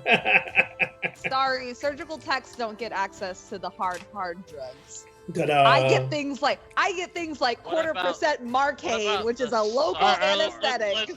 Let's bring it back. Anyway, Yep, sorry. yes. Sorry. Okay, so, you guys, actually, no, sorry. Tylenol? What the hell? Jude, Baden has just said these incredible words to you, which is totally not what you wanted to hear in any way, shape, or form. What are you doing? Because Harry's in the cockpit with us, sort of doing whatever the doctor is doing. I didn't know if Kessie was in the cockpit. She know. is down in the. Remember, Kelly is really badly Kelly hurt. is very injured. She's right got a now. hole She's, like, through dying. her shoulder. I have my hand on her Inside wound, her. Okay, okay. inside her to make sure she doesn't. Well, bleed to actually, death you because probably- somebody decided to pull out a fucking spear. In fairness, Jude, you did call for the doctor, but she never said she was coming. Right. Yeah, because Yeah. I kind of had That because makes sense. I had my hand in somebody else. And And- in sorry. Harry's defense, she probably thinks that I've discovered I have an STD, and she's not worried about that. She's like, Discovered I have an Ellie's STD. bleeding out. I'll deal with the STDs later. All right. I would will say, though, never. my sensors are going off, and I'm running to the bridge because Jude messed up my controls, fingering them. Borealis She was- were tingling. She was a tanker. Yeah, because remember, the Borealis itself now has 2 complications. Hey, Oh dog. no. Yes. Mm. Yeah. It's a Am I it's a D8. Actually, that's what I was gonna go. Let's switch over to the Doc and Kelly because Yeah, sure. Kelly has no complications currently, Mm-hmm. but she does have a gaping wound in her shoulder. Yes. So I am throwing up to make it worse. yes, and now Oh, she's got lovely. and you basically when the ship started spinning and everything like that, you basically kind of just like wrapped your arms around her and grabbed a hold of the table, and you held her down on the table as the ship was going caterwauling out of control. And once the ship got back under control, Kelly starts throwing up like crazy. You cannot 3D print my injury. Yes, you can. No. We just did the same thing essentially for the captain. We have an item that does that. Yeah, a tissue The- regenerator. Yeah, the tissue regenerator. Oh, okay. I took that a completely different way. Yeah, no. It's the thing that the Alliance gave us when the doc the understood what I was saying. She knew what I meant. All right, so I know exactly what you're talking about. Are you going to attempt to use that device? Once I can get like the bleeding stopped first, and like so that I can take my hand out of there. Yes. All right, let's go ahead and set up this roll. Oh fuck. To my knowledge, this is a nasty wound caused basically by a blunt object being driven through someone with insane force. So that is a horrific wound, which is almost impossible to stitch closed. You do have the asset for the ship's med bay. Yes, I do. Okay. I have that circled and like starred in my journal now. Right. Like, I know they gave us this thing, this tissue regenerator, but does it actually count as an asset, or does somebody have to spend points on it to make it an asset? Someone will have to, well, that's what you'll find out in a second. Okay. Oh. All right. Yes. Oh. All if right. only they had one of these on Serenity, maybe Wash would still be alive. No, you cannot. You cannot. That's like a 2 foot. No, never mind. Forget it. Oh shit. All right. So I rolled a complication, which you can take as, which you can either give. There's not really to do a complication on this scene. No. But you can give yourself a benefit, a boon. So you, but I mean, the total is an 8. Yeah. So that should be fairly easy to beat. Yes, it should be. Should be. Okay. I have an idea of how you can use that thing. Mm-hmm. So we're just kind of in this situation with the captain, so you already have everything out. You don't have to rush for anything. It's all nearby already. True. You're welcome again. I like that. I like that a lot. That like everything's right at the ready, so it takes less time to do things. I do like that. But let me set up my roll first, real quick. We'll see what happens. So what? D10 for mental, right? Mm-hmm. Let me do this the right way. Okay. Can I use one of my things to help her? At the beginning. What is the thing? What is the thing? At the beginning of a timed action where endurance is a key factor, spend 1 plot point to double labor for timed action. No. That is a very specific thing. It is designed really like you trying to carry something along something heavy a long distance, or do something like that. Number one, not to die. Number one, it targets you. Number two, it is very specific in what it enhances. So no, it wouldn't make for this scene. I tried. That's okay. Yeah. No, that's good. So we would call this treat, and then I would also get my first aid as well. Correct? Yeah. Yeah, I guess. I mean, you really haven't had a chance to give her any first aid yet. You mainly just kind of stuck your hand in a hole. Uh-huh. Hey, don't get the asset or ship or whatever. Yeah. No. Yeah, I'm getting to that too. I'm just trying to make sure I go through this a little bit at a time so I don't forget anything. Okay, so another D10 plus a D6 plus a D6 for the well-stocked med bay. Mm-hmm. It's going to be a D8. Yeah, that should have been a D8. Is it a D8? Oh, yeah. I must have written it down wrong. Oops. Yeah, because that was I think bad. that was when we first learned that any asset created on the ship is automatically staged up. I think that's what it is. We wrote it down as a D. I wrote it down as a D6 because originally that's what we thought it was, and then we realized that it wasn't. Okay. Yeah. So plus, and I never fixed that. That's my bad. D8. Okay. I think that's everything. Oh wait. Then do I also get the D8 for my borrowed medicine, and my D8 for ship's doctor? You get your D8 for ship's doctor. The D8 for borrowed medicine is you already have the asset for the well-stocked med bay. Okay. So they kind of cancel each other out. It's the same, pretty much the same thing. Okay. I'm fine with that. I'm totally okay with that. I'm still getting Probably the well-stocked med bay came from you pulling all the choice of stuff out of the bag. Yeah. You say like the stolen supplies could be used for when you're not on the ship. Can I use a big damn hero die to not die? No, you're not gonna die. Well, okay, never mind. Kessie, go ahead and roll. Why would you say something like that out loud right before I was about to say Salud. Why? Not a single one, Kessie. Nice. So as of right now, without spending a single plot point to buy anything, you have beaten me by 5. Because you have a 16 and I have an 8. Badass. Thank you, Kessie. If you spend even a single plot point, you can. So you're automatically going to get a D10 big damn hero dice, Kessie. Okay. Let me write that down before I forget. Wait, do you already have a big damn hero dice? No, D10? I don't. No. So because you've already beat because I've already used mine. Yeah, because you've already beat me by 5, so you get the big damn hero dice. And D10. my high dice was a D10. The next thing is if you spend any plot points to recover anything at this point, since you're at a 16 and I'm at an 8, if you spend for the 3, you'll then beat me by 10, which basically gives you control over the scene. Yeah. Okay, so you're gonna have to spend 1 plot point. You Which buy is the 3 fine because I haven't spent it yet. So yes. Yeah. So now you can you are complete control of the scene. Remember, she has actually no complications. So all you're doing is you're describing me what you're going to do to make sure, how you're going to utilize the machine and what you're going to do to get her healed up. Right. Okay. So the first thing I would do, like I said, is trying to get the bleeding to stop first before trying to use the tissue regenerator because I feel like that's much more important.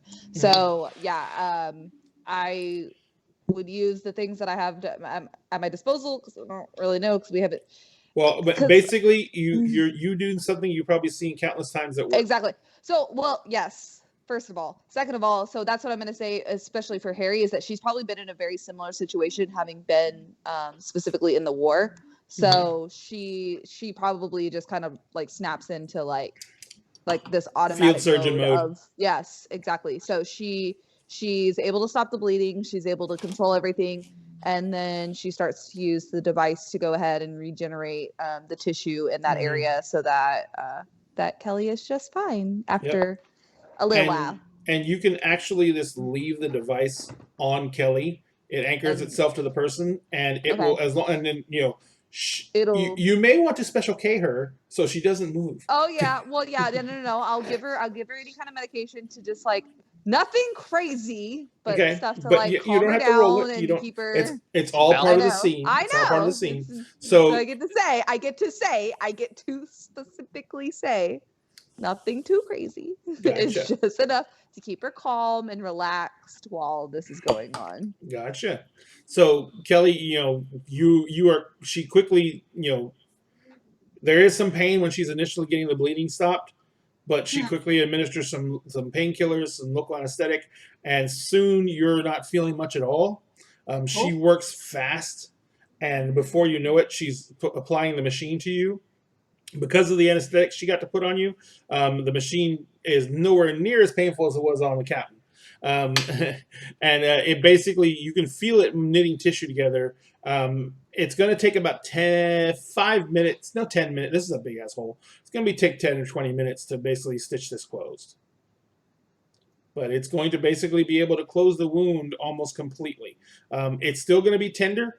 The muscle tissue and everything that's regenerating is very, very new. It's not worked out. It's pretty much tight, uncomfortable. Yeah, it's going to be rough. But in about 20 minutes, you're going to have that hole completely healed. And then once I know things are taken care of down here, as long as I have somebody to kind of I don't know if there's anybody who's available to just at least sit in the room with her and just make sure that she doesn't Well, I was going to say, it's at about this time that Hank is probably running by, headed to the cockpit, but Josh stepped away for a second. So no, and that's what I was going to say. I was like, if I had somebody to just sit with her, I don't know if the captain's available or something, but just if there's somebody that was available to just sit with her or whatever, because I don't want to leave her by herself while this is going on, but I do want to go and find out what's going on because I was. I was summoned, so Gotcha. elsewhere. So I So- would try to get there as soon as possible, just Alright. to find out what's going on. So do you try and call the captain or somebody? Just do a ship hail and Mhm. says, "Can someone come down and sit with Kelly?" Yeah, and just So- see if anyone's available too. So who's going to answer like a doc summons to come sit with Kelly? Obviously, Jude and Baden can't, and well, Kelly No. can because she's already there, but it doesn't really make sense. I Nope. get sit with me. And Hank, I can sit with me. She's just like, hey, can you no time. Keep an eye on me and make sure I don't go nowhere. Can I get Yeah. this on tap? Remember when I said that Hank has to go up to in the engine room too? He has to go up the ladder right beside the med bay. Yeah. So you're like, can someone come sit with Kelly? And Hank flies down the ladder, hits the ground, is like, no time, and runs up the steps to the freaking cockpit. Captain, where are you this entire time? So I have been gathering. I've been gathering up the stuff, making it ready for decontamination, so that way my crew that could be infected is not going to be infected. Okay. I have been getting all of that done while all of this insanity has been going on. Right. And Right. then I am also going to take the I'm going to take the package that we have with the bug in it. It's And bigger than a I'm- package. It's big. I mean, it's not huge. It's about a 2 foot by 2 foot by 3 foot tall crate. Okay, well then, yeah, you know what? Then since I've already spent the episode and the points for it, we'll say that when we first came in, I grabbed Hank and we brought it in there, and he did his work. Gotcha. So I was gonna move it out of the cargo bay and into somewhere else. Where? Into the engine, into the ship's engine room. Engineering. Yeah. Right. I was gonna move it into engineering so he could like work on it there, and also so it wouldn't be out in the open when we're boarded. Got it. Because if they didn't know that we knew, they know now. Gotcha. All right. So you move that up. So you yeah, move and that up into then- there. And then at this point, I'm gonna take. So in the process of like decontamination and all of that, I'm going to take what. So you're gonna have to remind me again. What exactly? Like, what is the scope and size of this this payload that we've got for the Alliance? Like, is it just like a little? Is it something like small, or is it something big? Like, was it just like a? Oh, like, the device? yeah. Oh no, Like, how big is it? Like palm size? Is it? it's about like- palm sized. Okay. So I want to have it like on display in the cargo hold where they're going to be coming in from. So it's just like right fucking there when they come in. Right Like, in front of I the am airlock making- door, basically. Yeah, I am like making ready for the absolute certainty that we are going to be boarded by the Alliance once again, Right. and I am getting ready to like I have been brewing up this plan pretty much since Baden told me, like, hey, this guy's not gonna let us. He's not gonna let us just walk away from this. You know, he's a companion. I trust his.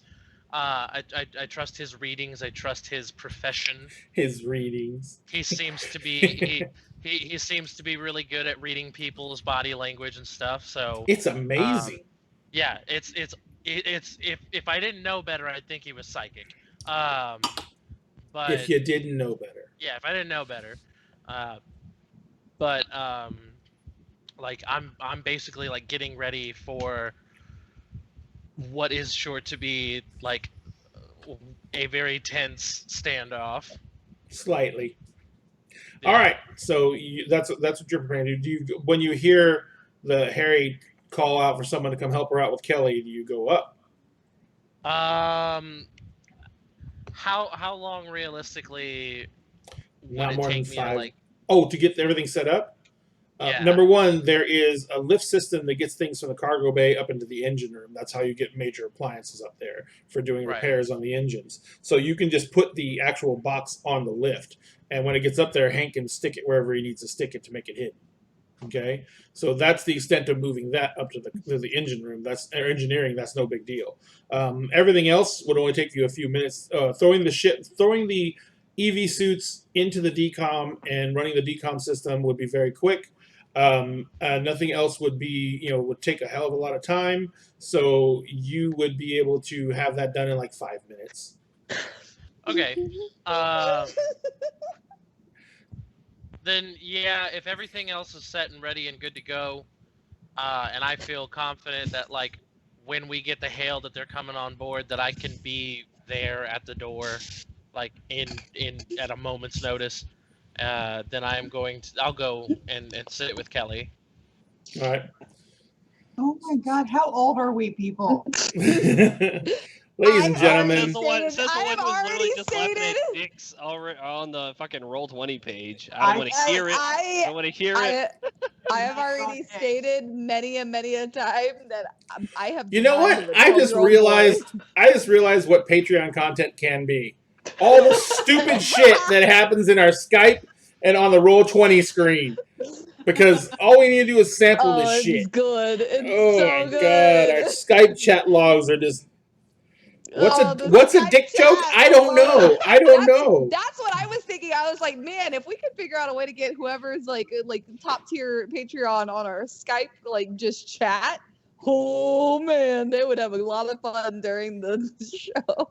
Oh yeah, no, we can actually that is a really good fucking idea, Cassie, because anyone in our Skype I was literally can't be recorded on the show because I have to take the individual Skype channels for each one of you. So like Meg is always in Skype with us before the show, and she always gets out.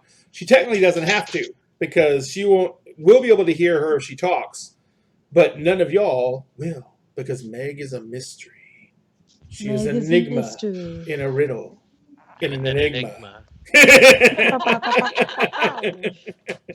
But anyway, so yes, we can actually do that. That's a brilliant idea. Meg just snarked her wine. And I was gonna say, I was like, even just being able to be in the chat and just like talk with us during the show, I feel like is just like a gem. Like that's a great like little Patreon thing. See, like, I don't know. Here you go. Here's this beautiful gift. You're distracted. Yeah, it is very true. We have a hard enough time. True. We can brainstorm when we're not actually streaming a show. Yeah. True. Oh, Meg doesn't have wine like tonight. Really high tier, like top tier Patreon. Top tier. Yeah, like.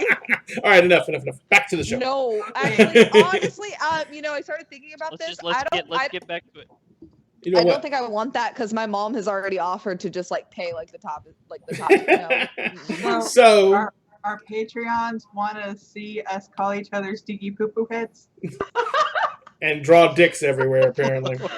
Anyway, so ladies and gentlemen, we're gonna get back to this. I swear to God, it's like herding cats that are drunk.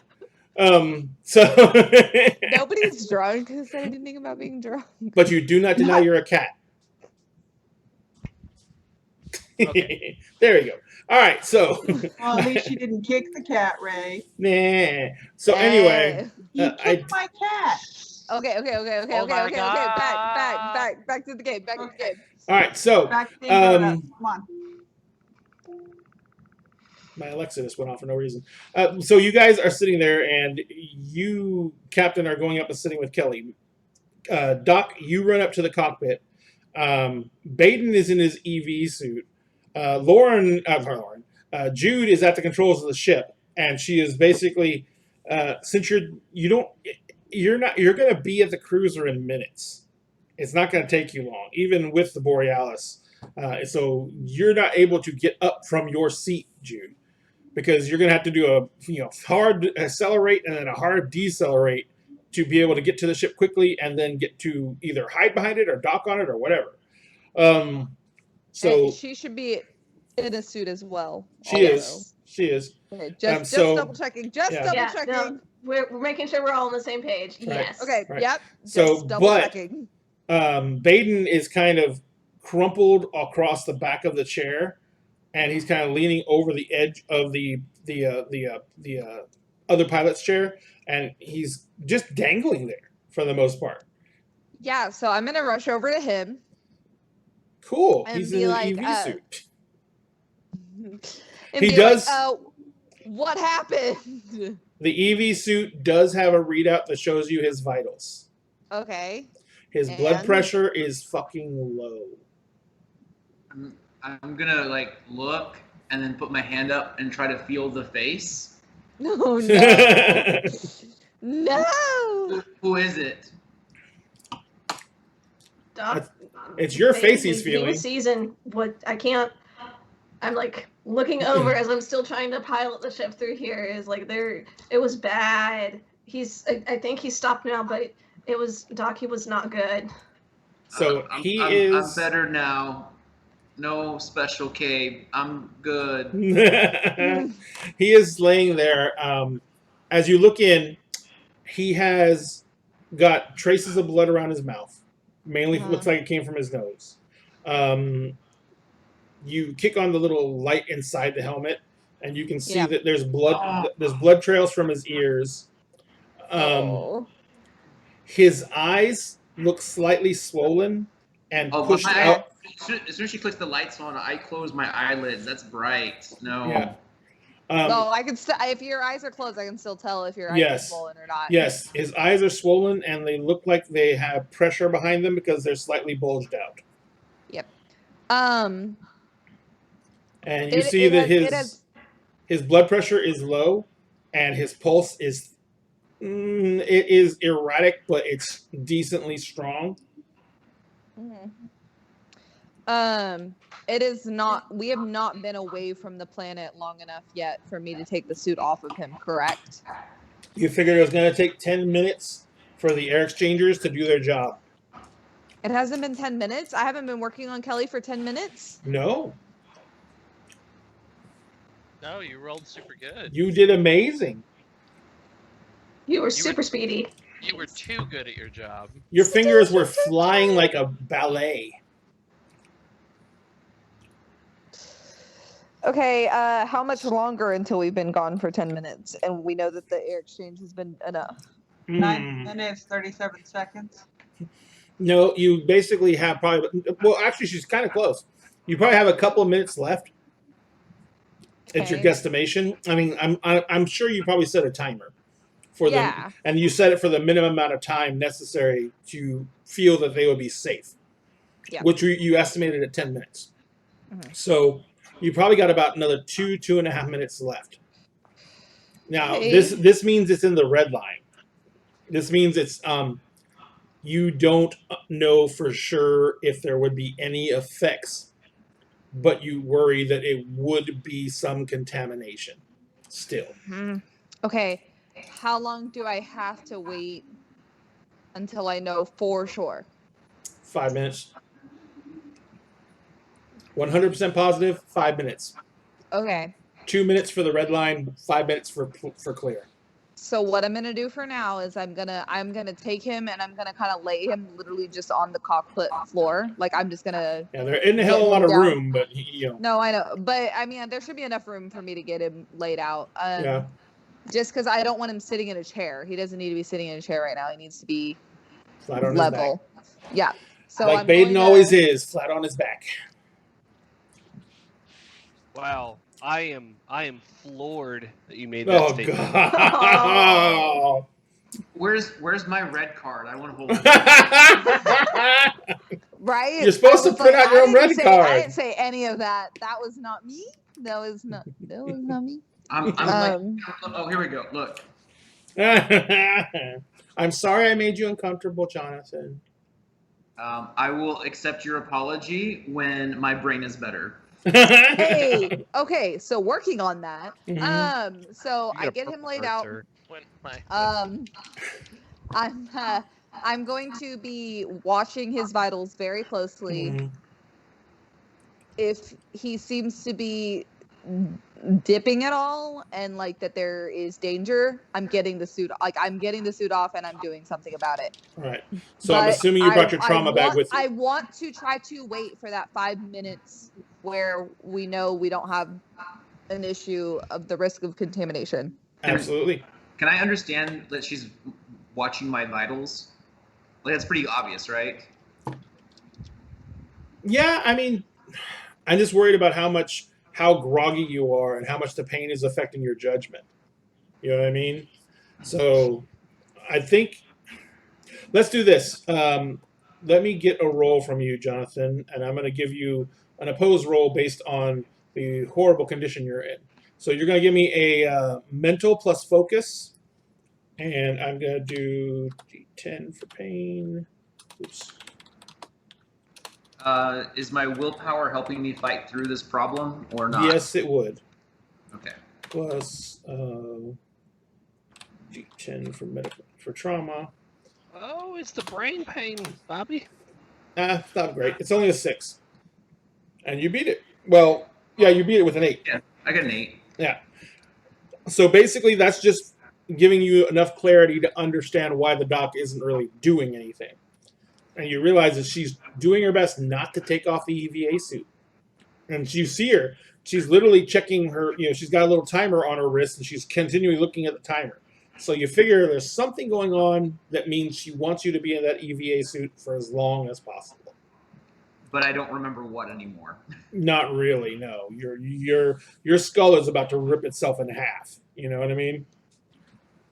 So, Doc, we're going to cut away from you. Jude, you're piloting the ship in.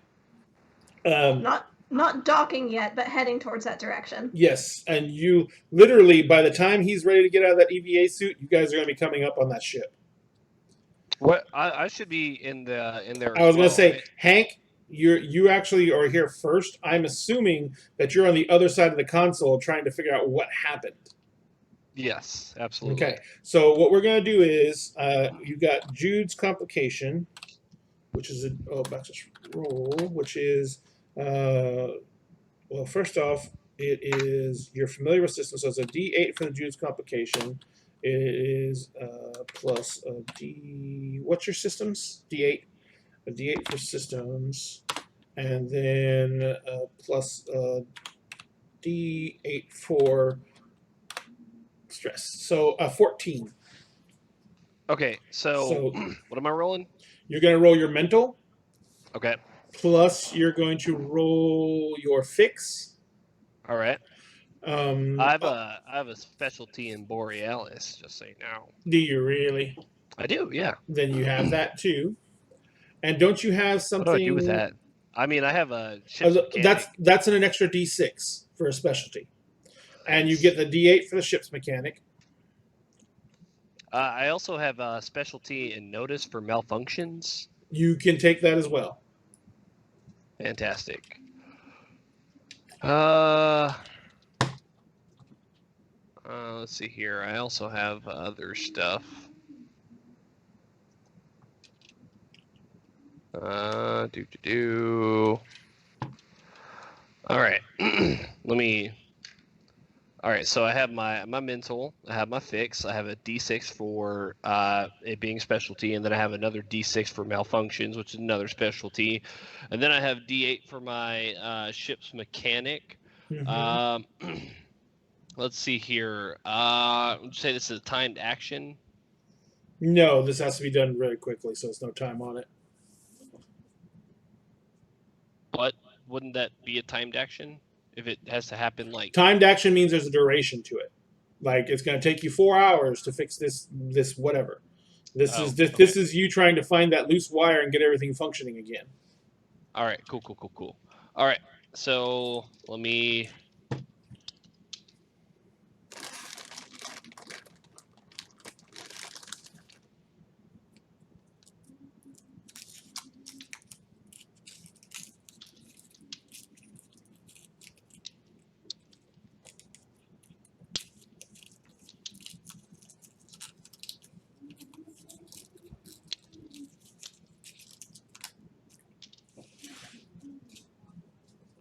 All right, so D10, D12, D8, D6, D6.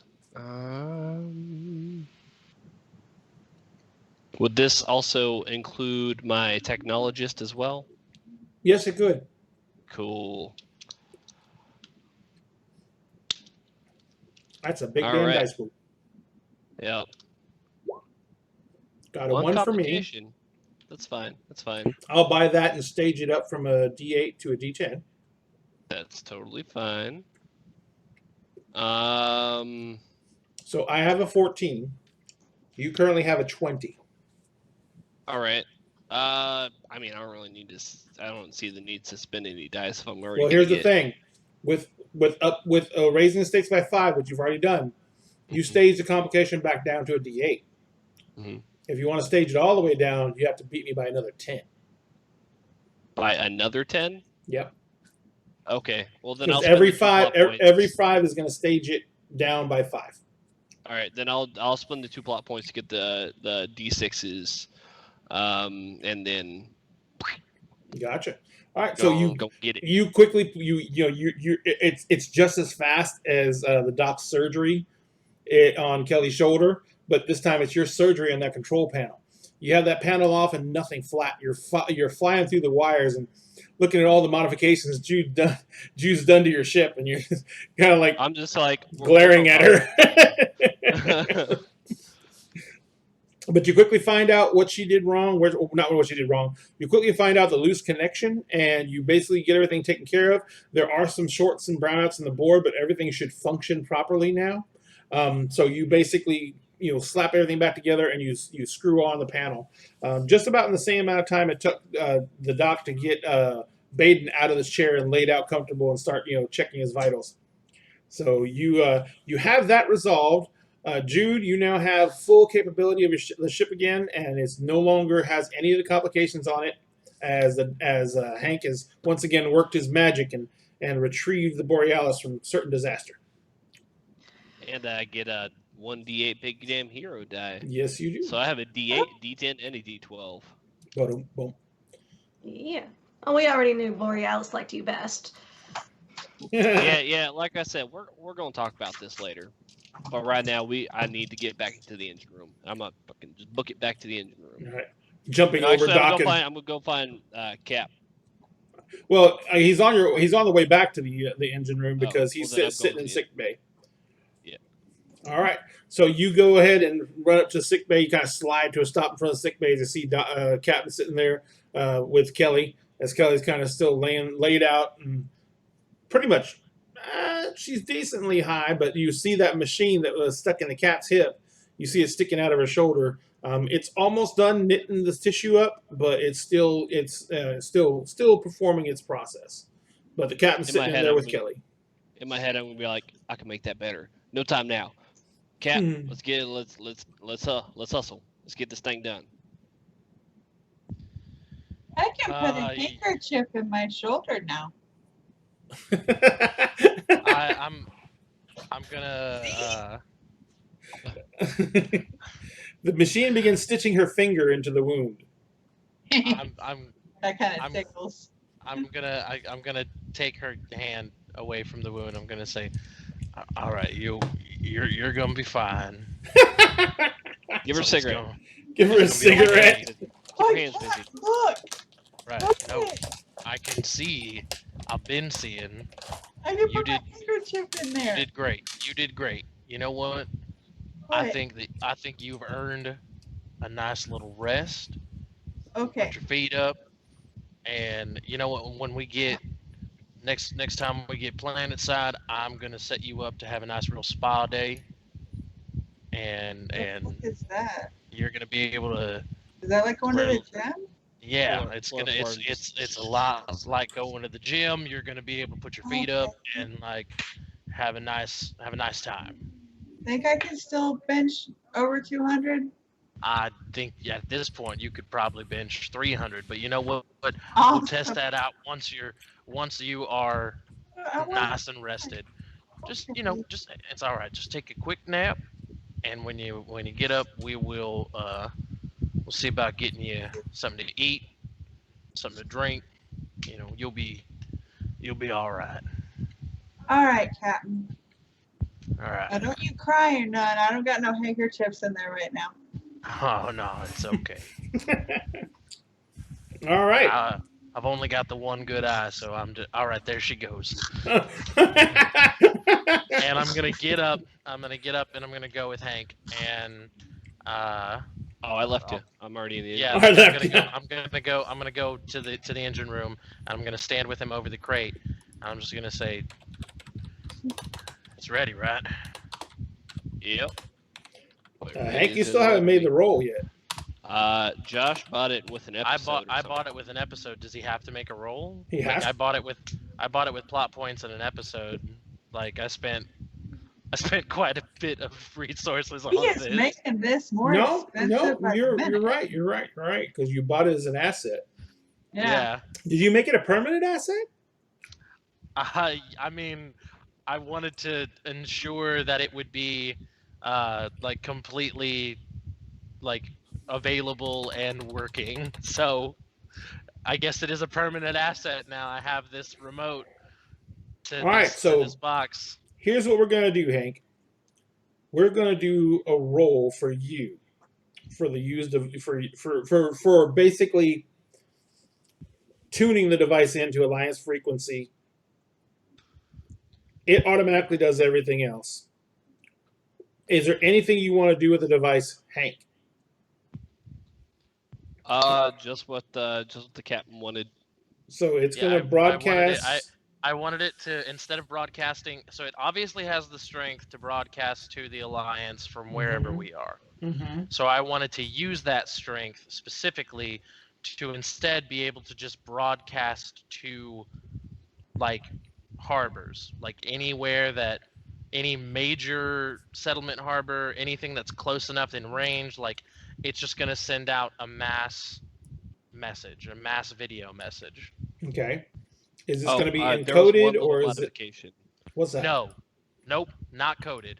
Not code. I want ships to be able to pick it up, TVs, fucking Apple Watches, everything. I want anything with a screen. I want a goddamn Amazon Kindle to be able to pick this up and display it as a video. Like everything that it can reach will be reached. All right. The one little modification I want to add is at the end of the broadcast, it plays "Rock You Like a Hurricane" by the Scorpions. Okay. Here's one thing. A little bit of classic rock. And I describe some classical music. I described this when you originally got it. This device isn't a broad spectrum broadcast. It is a narrow beam. It's designed to hit Alliance communication systems. And like basically it's a black ops type thing. It's designed to send, it's not designed to broadcast to everybody. It's designed to send a tight beam message. I thought it was broadcast to like any Alliance ship nearby. Any Alliance ship nearby that has the clearance can pick up the code. Oh, okay. Then in that case, since I misunderstood, in that case, I want it to broadcast specifically to the Companions Guild. Interesting. Why? Because they are a lot more stringent with their rules about what the Alliance can and cannot do with them. Yeah. As has clearly been demonstrated. And also the Companions Guild touches a lot of worlds. I want this to be in as many places as absolutely humanly possible because I'm about to play the biggest game of chicken in the entire world. All right. I'm worried I didn't describe well enough, but we'll go with that. Oh. Okay. What? Nothing. You can't see what was typed. Hmm. You're not a Patreon, so. I'm not a Patreon? No, you don't get to see. Okay. I'm not a Patreon. I'm sorry. So, in that case, are you just broadcasting it or what? Yeah. No, Well, No. could we say I am instead not of broadcasting it yet. instead of hijacking this, why don't we say I made something based off of the technology it uses? The biggest problem with that is you would need a computer hacker. You are an engineer. This is protected by software. This is a very powerful computer with a very powerful tight beam radio transceiver. It's got all those video feeds it's recording. It can absorb it. It basically is a very, very complicated surveillance device with a shit ton of security. With a shit ton of security on it. What you did is you physically overrode how the code is sent out in order to change the direction, and instead of going on alliance bandwidths, you're trying to piggyback it and send it to the companions guild. So I could probably use, like, I don't know, Baden's computer of some sort that has direct access to companion, wavelength signal, whatever, doohickey. Baden's a relatively new companion. So he's not like a member of the Charter Guild or anything like that. He is just a companion. So you could get it out on the general companion, which is the same thing you're doing already. Yes, hi person. Okay, gotcha. There's some confusion here over what exactly it is we're broadcasting. I thought we were broadcasting what was on the recording. The helmet. What I've recorded on the planet. Oh, okay. I'm recording what. So it's every time we go, every time we go anywhere, and we've got the Evo suits on, there's a camera in the helmet. I'm going to send what was recorded on the planet with all the Reavers and all that crazy shit away. So I'm not sending it. Okay, so I'm not sending it yet. That's what the remote is for, that I have in my hand, that will trigger the sending when I push the button. And when homie comes in on the ship, it is like, gimme that one and that one. I'm gonna be like, no. Okay. Or else. And we're gonna see who's got the bigger balls here. Okay.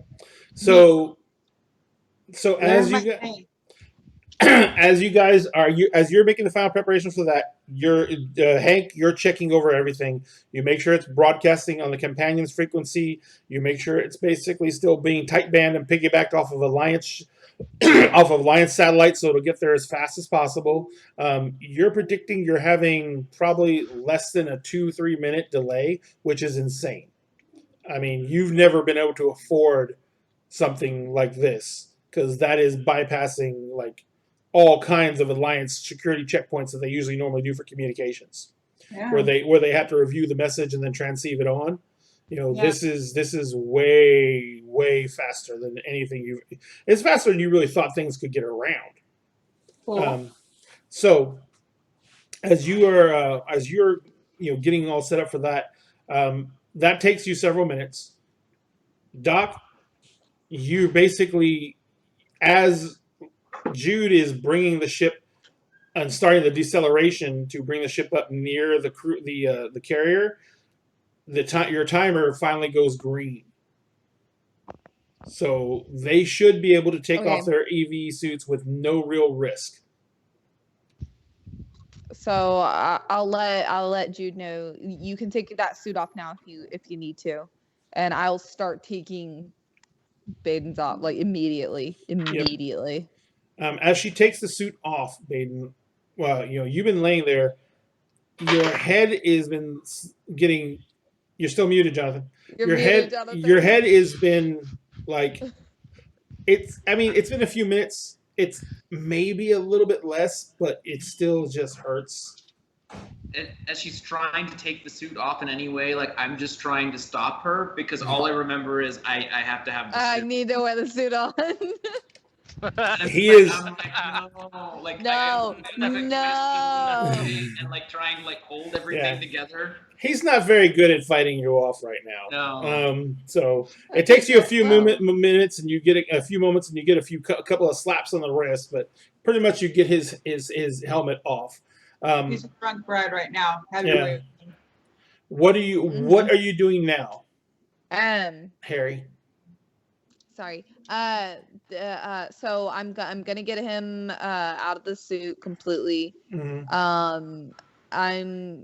I'm gonna check all of his vitals again myself, though, like for real. And then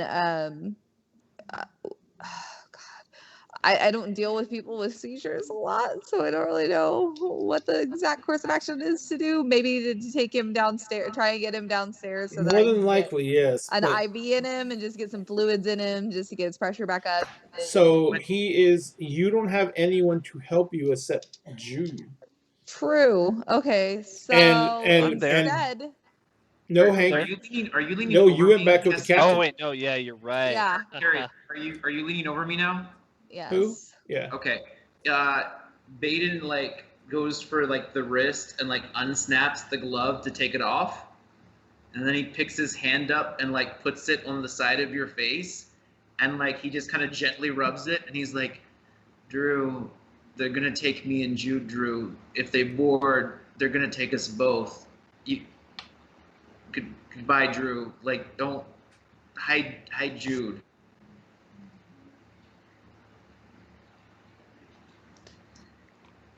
Okay. Okay. And then I'm just gonna pass out. So now it's even harder to get him downstairs. No. Okay. So what I'm gonna do instead? Okay. So since I know I don't have much help to try to get him downstairs, instead, what I'm gonna do, one, I'm gonna look at Jude and say, "Did you hear what he just said?" I heard. I don't quite know how to take it. I think part of that is him being serious of the fact that you two are obviously in much more danger than anyone else on the ship currently. Jude, you haven't even had time to take your UV suit on. So off your I'm still firmly in it. It's like I mean, how does he know that, though? I mean, it's this man. That reader not reader. Excuse me. Whoops! He reads people's bodies like that. How do they teach that? It's Jude. Right as you're kind of like, so that you're continuing the slow burn, you see 3 strike cruisers peel off of the carrier's little escort, and they come flying towards you. You get a wave, and there is not really. It's not static so much as it is just Oh no, sorry. It's a wave without video. And over the wave, you see a face of a man, not a face of a man, but you hear a man's voice, and it says, "Attention, Borealis. Have you successfully completed your mission?" And you recognize the voice. I'm gonna pipe up and say, "Don't answer that just this second." And I'm gonna go like over the ship's comms and say, "Captain, we need you up here right now." Yeah, I'm on my way. All right. You slide down. Not Harry, but Kelly's still like laid out on the bed. And in the meantime, real quick, I'm gonna run down to the med bay and grab the things that I need to get some fluids for Maiden and like an IV kit, essentially, like to get an IV put in him. But I'm going to leave him there. I'm not going to try and move him currently. Gotcha. I'm gonna go get the stuff I need and bring it to him instead. So you run downstairs. Baden is unconscious. Captain is coming down from engineering in there. So Jude, technically you're alone in the cockpit. As you're sitting there. I was gonna say when she does leave, I probably do start mumbling about her leaving, but I would just be like, why did you have to leave? Like, you should have stayed. I'm dying. You couldn't have just stayed. Like, it's just the ramblings like that. Yeah. So Jude, while you're sitting there and you're finishing your deceleration, a wave comes over again, and this one's a tight beam wave, and it has your ID cred on it. And by your ID cred, I mean your Alliance ID cred. Mm-hmm.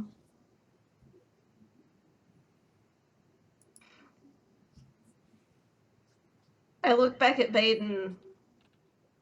He's still mumbling. I know. I'm just thinking I'd been hiding from the Alliance for so long, and I still want to hide. I still want to run. Yeah, but your knowledge as a pilot lets you know that you're in bad proximity to all these ships to try and make it out of here. Mm-hmm. What are you gonna do?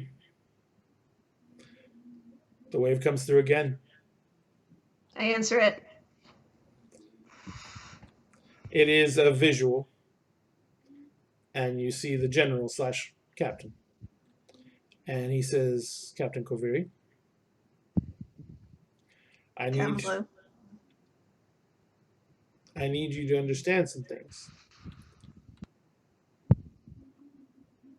You're AWOL, which is high crimes. You would technically face a firing squad. I think you know how I feel about that situation.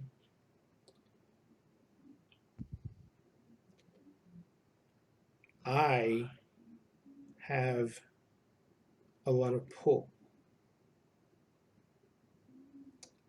both within my unit and beyond. I need people I can trust. But for now, I can take people who owe me favors until I can earn your trust. We're facing something massive, something beyond the scope of what we thought it was. We don't even really understand it yet. But I need people I can count on.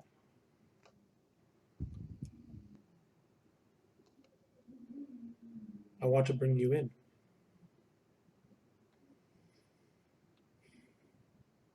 It's not a good choice, but it's what I can offer.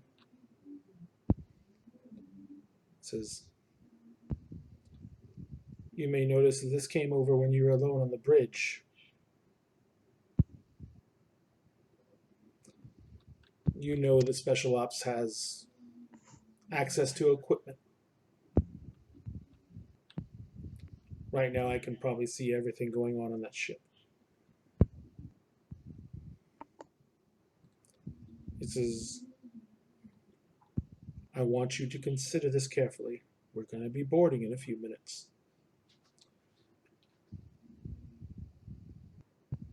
This is not going to be the life you left behind.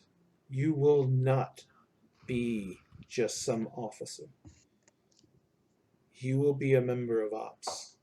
You will be a member of High Command. You will be better off. I don't know what you've done so far. I don't know what you've gotten yourself into, but none of that matters.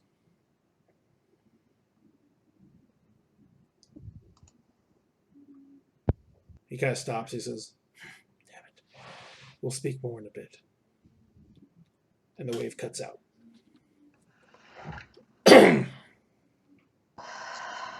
So am I? Am I at the cockpit now? You were just walking up the stairs when the wave cut out.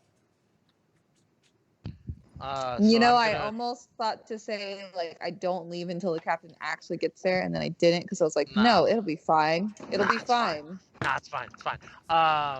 So I'm gonna walk in and I'm gonna see the state of everything. Mm-hmm. And I'm gonna say, how's Jude look? Is she holding up? Is she okay? She's in an EVA suit, so it's kind of. I don't know. Yeah, it's got a hole where I can see her face. Yeah, but it's facing forward, and you walked up behind her, so you got like a big gray thing. Yeah. I would assume that as I'm walking up and I like come up to the chair, that she would like look at me.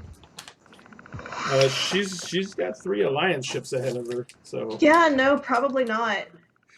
I'd probably stay very focused, deliberately focused on what I'm doing with the cockpit, and if anything's perhaps slightly turned away. Okay, then I'm going to say, they sent us a wave yet? Should be soon. They sent a text here just a minute ago. We're getting close to whatever we need. How's Baden? Baden's still laying on the wasn't floor. looking too good. As I was coming up, I ran past the dock. She seemed in a pretty big hurry. I assume. I mean, he's breathing. Is he not breathing? Is he not breathing? No. I was answering Jessica's question. Sorry. Oh, okay. Oh God! Oh God! That was good timing. I was like, Ray, you can't do that until after Kessie rolls. So like he's at least like alive for the moment. Mm-hmm. Okay. Then like I'm just gonna have to trust in her capabilities in the same way I've been trusting in each and every one of you. Everyone else on this ship.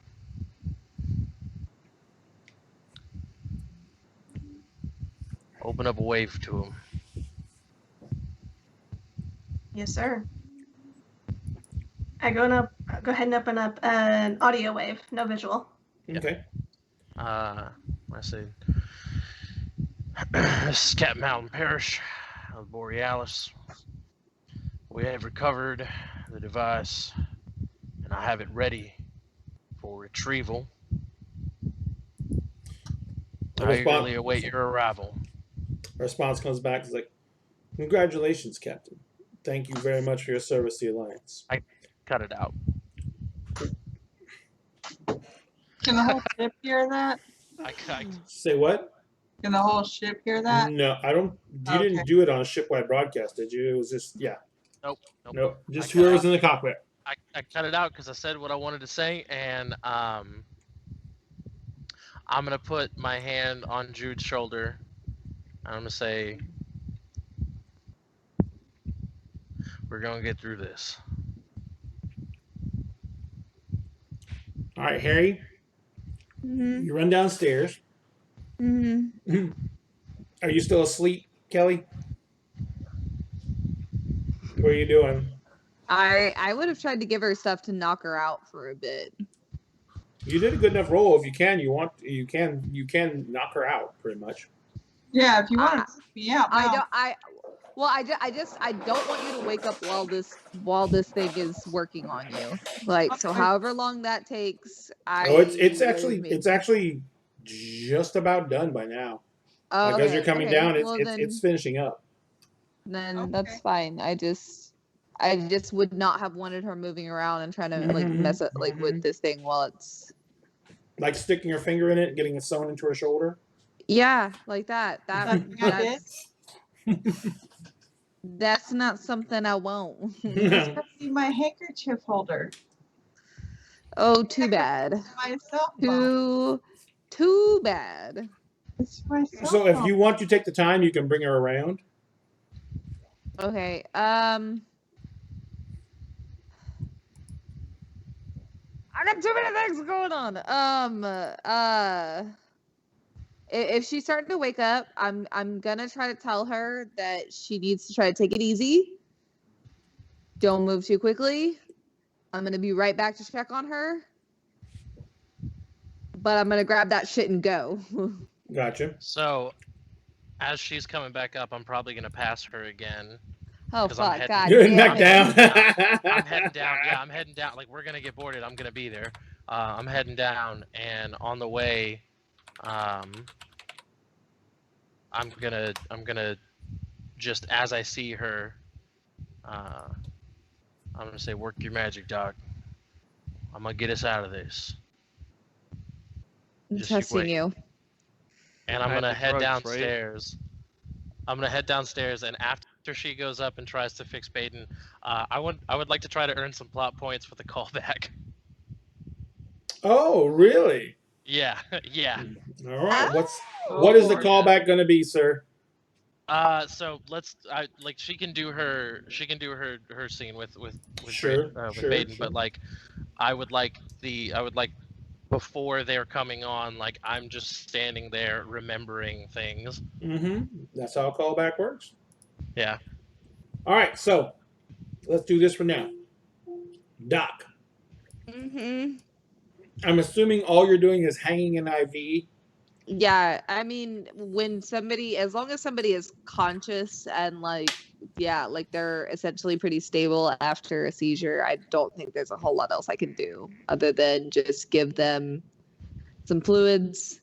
If he was still seizing, I could give him medication, but he's not, so I don't want to do that. So One thing you can do that is available to this time period, because it's like 500 years in the future, Yep.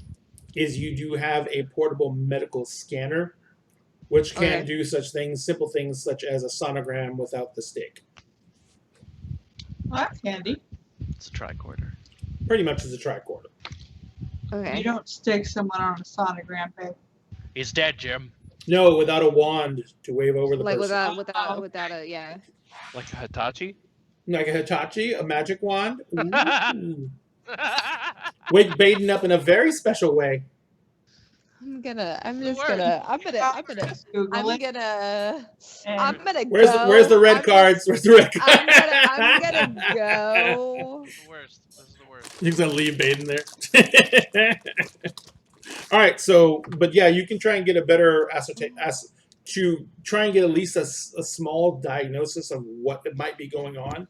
You can get a better reading of this. It's not full on X-ray, you know. No, I understand. But no, yeah, I'll do that too. But again, just depending on what I find, like I feel like there's very little I'm gonna be able to do other than just giving him some fluids and trying to get him back like on track. Yeah, basically what you find is, for what you can tell from this, is there is a lot of swelling inside his head.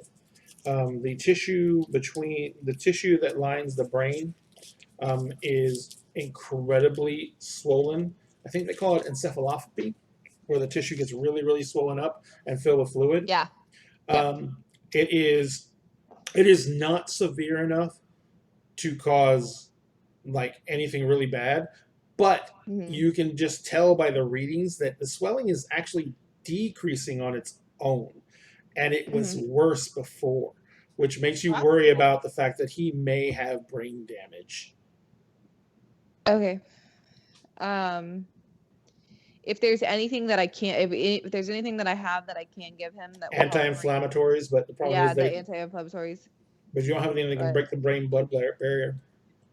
Exactly. So, if there's you nothing can that try I know something, you can try something risky. Oh, poor Does it Lauren. involve ketamine? What happened to Lauren? No. It's a Dasher thing. No. Remember, you're not a patron, babe. So, if you can try to do an intracranial injection. If you get him down to medbay, it wouldn't be super risky. It'd just be another procedure. Doing it here on the flight deck. Well, yeah, definitely. Insanely risky. So yeah. God damn it. Can you stop for 5 fucking seconds? God damn it. Okay. The 10 minutes are up. Okay. No, No, like all I see is, so because I'm using my phone for Skype, so all those messages flash very brightly in blue and white over whoever's typing them on my fucking screen that I'm looking at, and then they pop up on my computer screen over here as well, both. So I'm like, I just get it double. As a special preview for those of you who may be like at the reward tier to get to see chat messages in the future, there's been a lot of jokes like, is ketamine an anti-inflammatory? And then when he was like, cranial injection, you've got injection of ketamine. That's really not good at all. So anyway, Kessie, or should I say Doc Harry. Give her a minute, babe. What are you going to do? Oh, by the way, Jude, you are now at the point where you can actually possibly leave the flight deck because you have gotten the ship to full rest. You want to leave us, Jude? No. No, I meant to help her get Baden down. Mm-hmm. Yeah, I'll go ahead and I'll assist with that. Be an extra pair of hands. Okay. I want to go ahead and take him to the med bay if I can. If I've got enough people to help me for a moment to get him to the med bay, then I want to do that. You could probably get him down there. Baden's not a huge guy. So it's not like trying to move the captain or Hank or anybody, because they're both kind of big guys. You're tall, Hank. They both come from the same bloodline. They're both kind of big guys. But Hank's lanky and the captain's burly. They don't call me Lanky Hanky for nothing. Lanky Hanky. Oh, please. I met you and your brother. Oh my God. Ouch. Okay. Anyway, so, yes, cool. you and Jude could get Baden downstairs. It's not going to be pretty, but you'll be able to get him down the med bay without doing any harm. Okay. I'm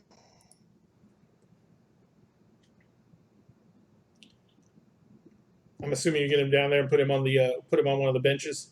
Yeah. Once we get him down there, I go ahead and head to my quarters. Okay. She kind of just helps you get him down there, and she walks off. Jude. Oh, God damn it.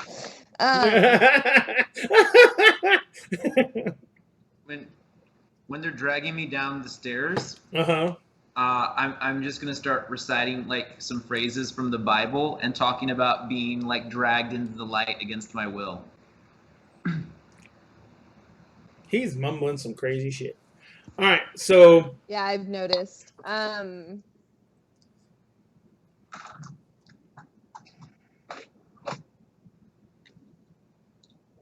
right, you said that this, if I want to do this procedure, that it would be very simple, right? It would be much simpler here. Mm-hmm. Even on the two benches, you have straps to strap him down. You could put a harness around his head to keep it still, and then you could give him enough local, and then you could drill that tiny pinprick hole to get a syringe through. Can I tell from his scans, like? Oh, and you can use the big scanner down here. Okay, yeah. Well, okay, so that's the thing. So then, so I'll do that first to get a more detailed idea of what's going on. So the big thing I'm looking at is like, God damn it, Jonathan.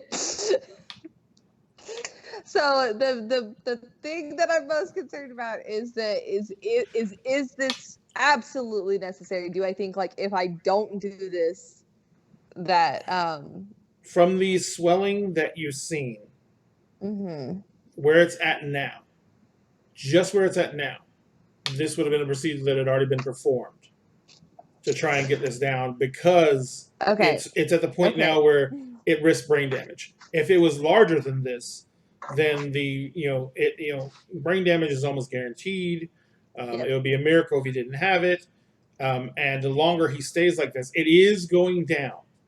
You can already tell that because you can see from the inflammation and everything that it was already much larger than this.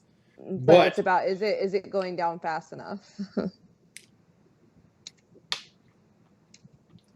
If you don't want to do the procedure, you don't know how much damage has already been done. So, if you're scared of the risk of the procedure, then you can go ahead and wait. I don't know.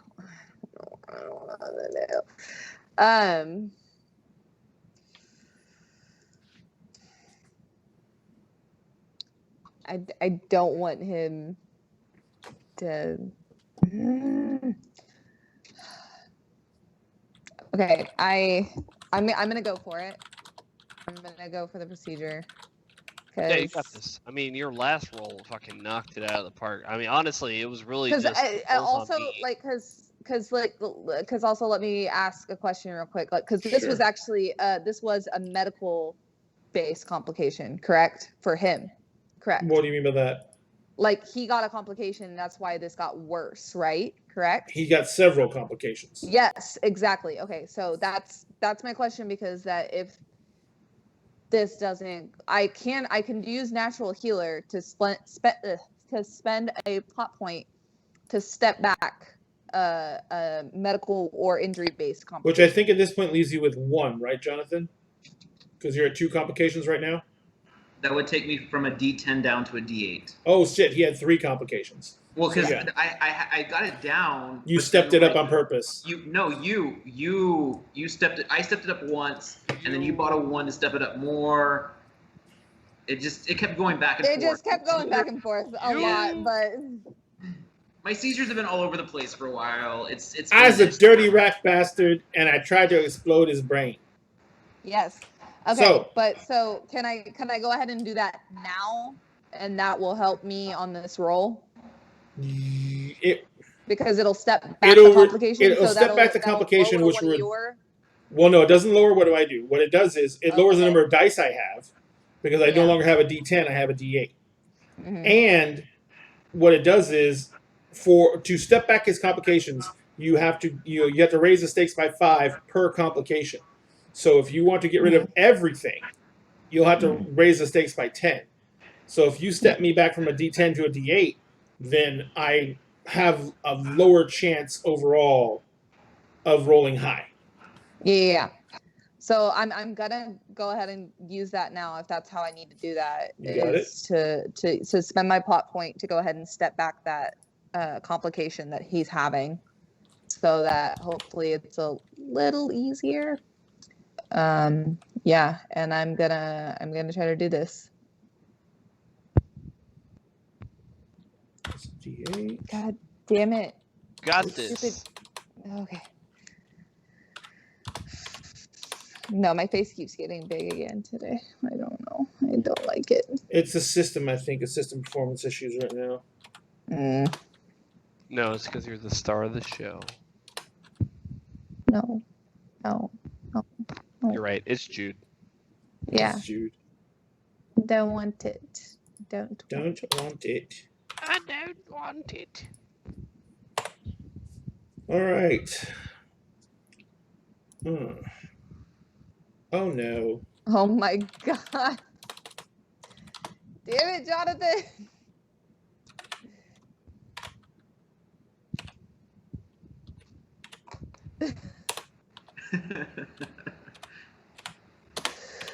I'm not the only one typing stuff in chat. I know you're not the only one, but you're the one who keeps like getting me every freaking time. All right. Like, oh my god.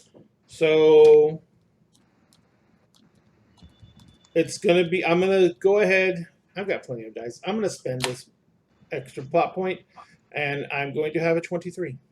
Whose phone is that? Bad, Jonathan.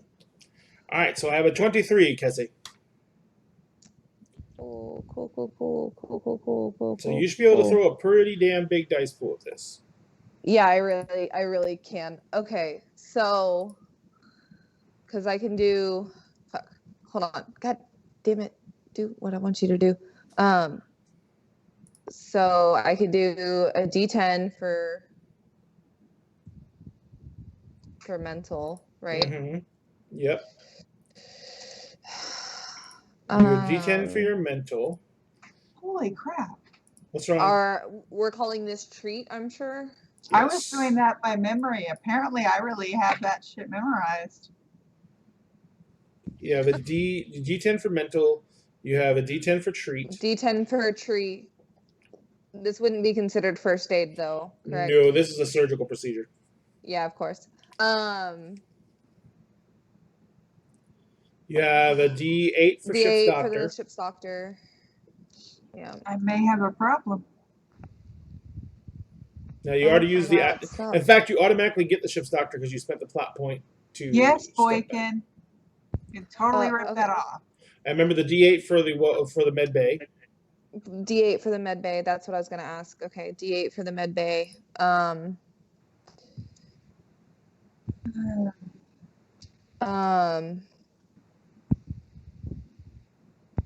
Okay, that's 4 different die. And I have my D10 that I could throw in there also. Can I use that? That's my big damn hero dice. The big dice. damn hero dice you use afterwards, always. Always? Okay. So I can roll this first and then see what happens. Right. Exactly.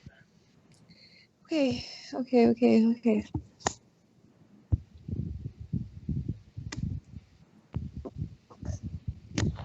Okay, so you threw up one complication.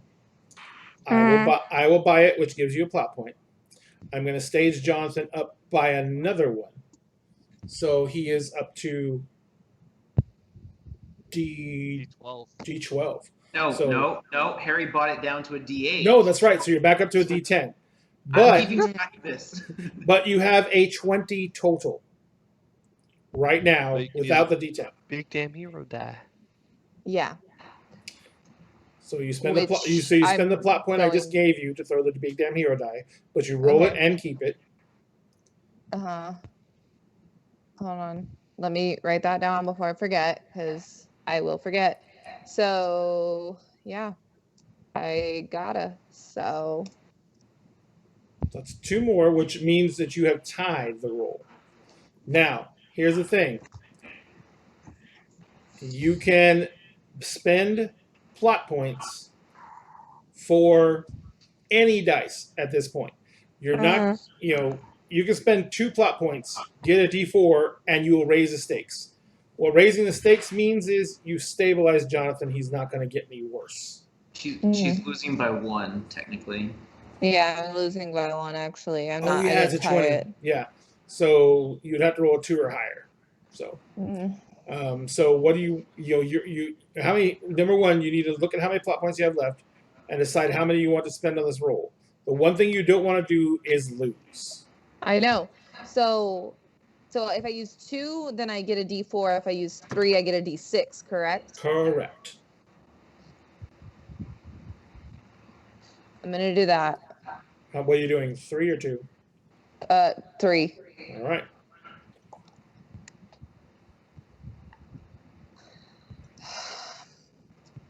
Come on. Oh my God! So you are now at what, 26? Yeah. No, you're 28. You're 28, which 28. makes you raise the stakes by 5, which means you step his complication back by 1. So I'm back in the same condition I was before we started. You also get your big damn hero die back. You get that D10 back. I get that D10 back. You get the D10 back. Fuck yes. Did I roll D10s only? Yeah, I rolled D10s. So yeah, you get a D10 back. So that is where you sit right now. Oh, Ray, you muted yourself. Okay. No, Jess muted him. What? Jess muted him. It came across the screen. It said Jess muted Ray. She's muted herself. I think she was trying to mute herself. We're just all getting muted. Well, Lauren's intentionally muted. No, So, I was trying to go to his profile. So you basically, you muted him. there is a few moments where you're drilling, and you're taking care of things, and there's just more pressure than you thought. And as you're drilling in, fluid just comes shooting out of the wound, even though it's really tiny, under high pressure because there's so much pressure inside of his skull. You let it dissipate. You're trying to rush. You're trying to get the needle in. You get the needle in, and you begin injecting the anti-inflammatory. Your hand just slips a little bit, and the syringe kind of scrapes the dura itself, which causes him to have basically another small seizure. But you get that under control. The anti-inflammatories are in now. Over time, he will get much better, much faster, because the anti-inflammatories are in his system. It's just not going to be as quick as you want it to be, but this definitely did not make things worse. It's just not going to be an immediate effect like you wanted. But he is stable. He is going to get better faster. Like instead of the next few hours, he's probably going to be awake in the next like 10, 15 minutes. Okay. All right. Well, that's okay. That's good. I'm good. I'm done. I'm done. Trauma. All right. So, back around to Jude, who ran off to her quarters. Hang on one second. My machine rebooted. Blue screened or just rebooted? I don't know. I'm going to reboot it now. Okay. Jessica's machine crashed. She'll be back in just a minute. I'm so sorry. That's okay, baby. Thank you for telling me. So I actually heard a what the fuck from her room, and she was sitting there on screen, and I was like, why is she yelling? And then I realized she wasn't moving. So anyway, Jude, you're in your quarters. Yes. What are you doing? I am packing my go bag. I'm getting everything situated. I'm cleaning up my quarters. Just trying to put my brain together. I haven't quite made a decision one way or the other, but I want to be prepared. All right. You're rounding up all your stuff. Mm-hmm. So about this time, Kelly's still out. Baden's out for the foreseeable future. Harry's going to be with Baden for the foreseeable future. So one of the Alliance cruisers comes flying over, and it moves the dock.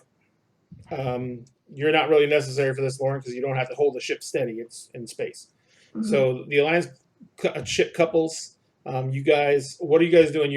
I'm assuming you're in the airlock. Not airlock. You're in the hold. Me? Captain and Hank. Yeah, and so as this is happening, I'm just kind of staring at the airlock, and I'm just kind of like, I'm holding the remote in my, like, I've got it palmed, and I've got my hand down to my side, and I'm just kind of like running my finger along the button, and I want to go ahead and do that callback. All right. No, I'm good, thank you. So I don't really know how this works, and I'm gonna try to take. I guess I'm gonna take some liberties here, but I'm gonna use the first episode where we all came together, and then in that episode we also had like a fast forward 3 months. Can I fill in some of the gaps of those 3 months? Absolutely, and remember, the key thing to this is it needs to somehow tie into what's going on now. Absolutely, 100% ties into what I'm doing right now. Okay, so Alan is just kind of standing there, and it's been weighing very heavily on him that these people are all in this situation because of him. It is his fault that Kelly got a hole in her shoulder. It is his fault that Lauren is in jeopardy. It is his fault that Baden is like dying. It is his fault that Hank almost died. It is his fault that the doc almost got sucked out into space as well. Like it's all on him. And he's thinking back to rounding up the crew. And I'll start with Kelly since we picked her up first. He remembers meeting her in the fighting pit, and immediately liking the cut of her jib, her strong will, her strong personality. He remembers getting bested, which is not something that he usually has happen to him in a physical confrontation. And he also thinks back to, during the 3-month period, a time where they were just docked on a planet somewhere, just getting a drink, and there was a bar fight, and as he was about to get smacked over the back of the head with a chair, Kelly just drop kicked this guy over the bar, beat his ass, and they fist fought their way out, running out, laughing, and being absolute hooligans the entire way out. And then he thinks about where she is now because of him.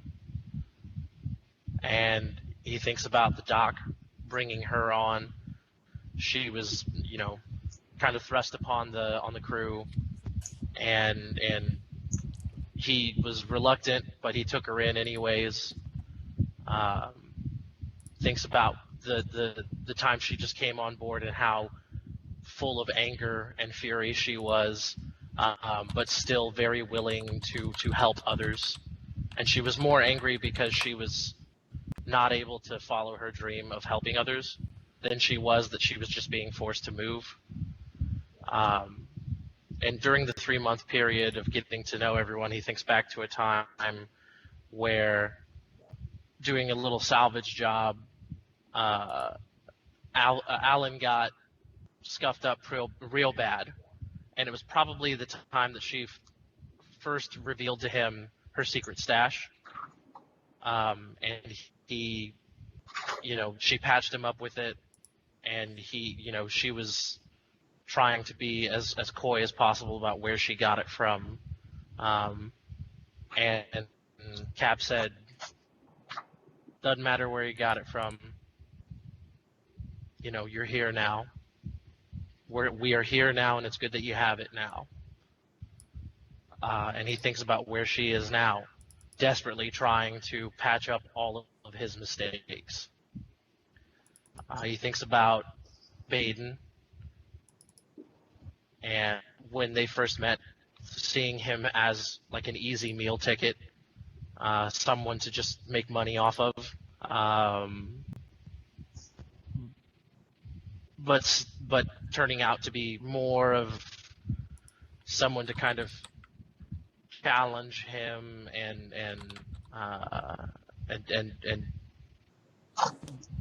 bring a bit more of a different viewpoint onto the ship, a fresh pair of eyes. And in the 3-month period, he thinks of a time where they were taking him to a job that he was going to go do, and on the way there, Baden was able to hook them up with the best payload that they've had in those 3 months. It was just a simple job. It was an actual, like, straight in and out job, very easy, very well done, and it paid the best that they've ever been paid. And because of that, the crew was able to eat well and have a bit of comfort and have a bit of the lavish lifestyle.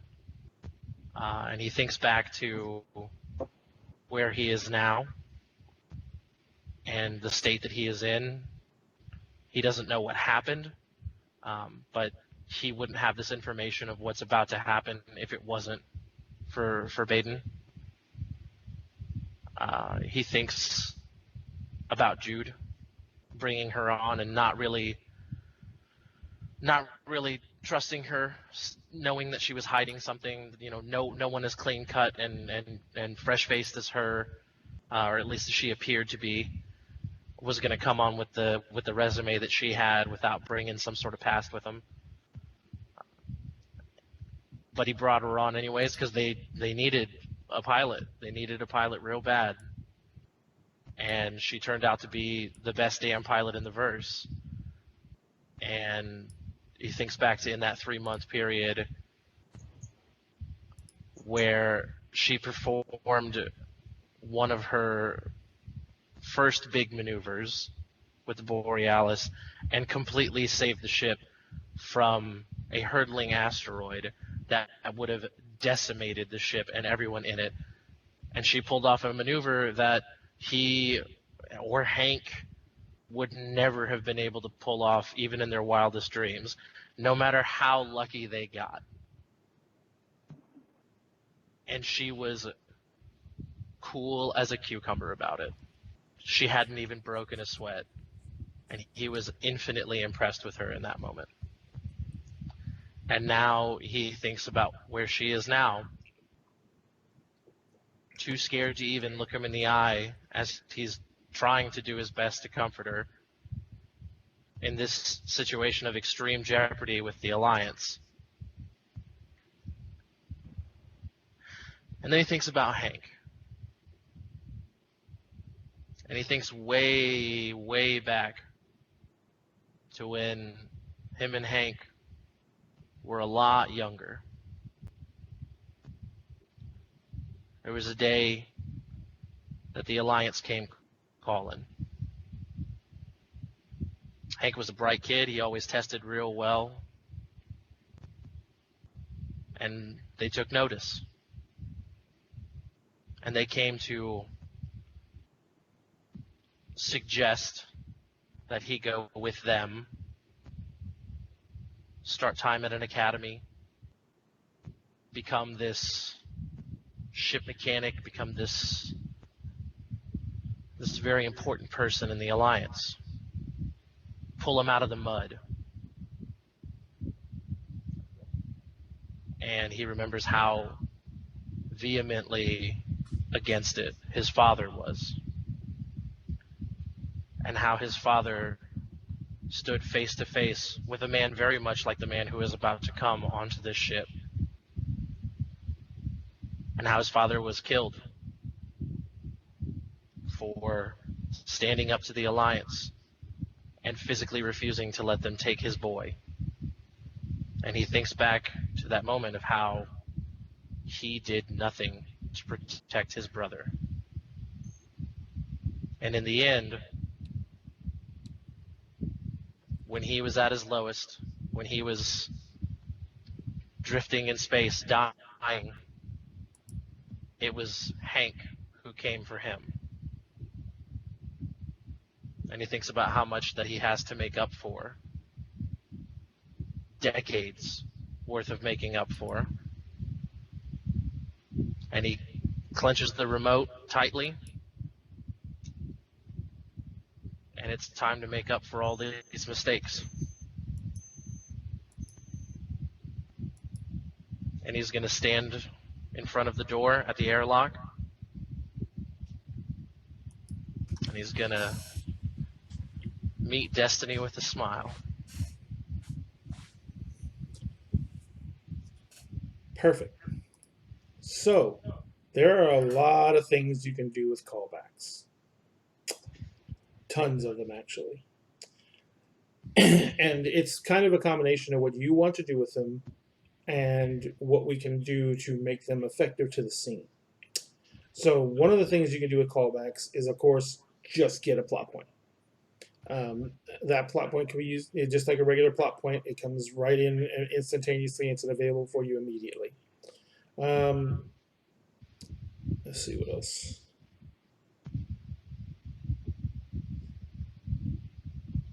You can use like a plot point. You can make an asset.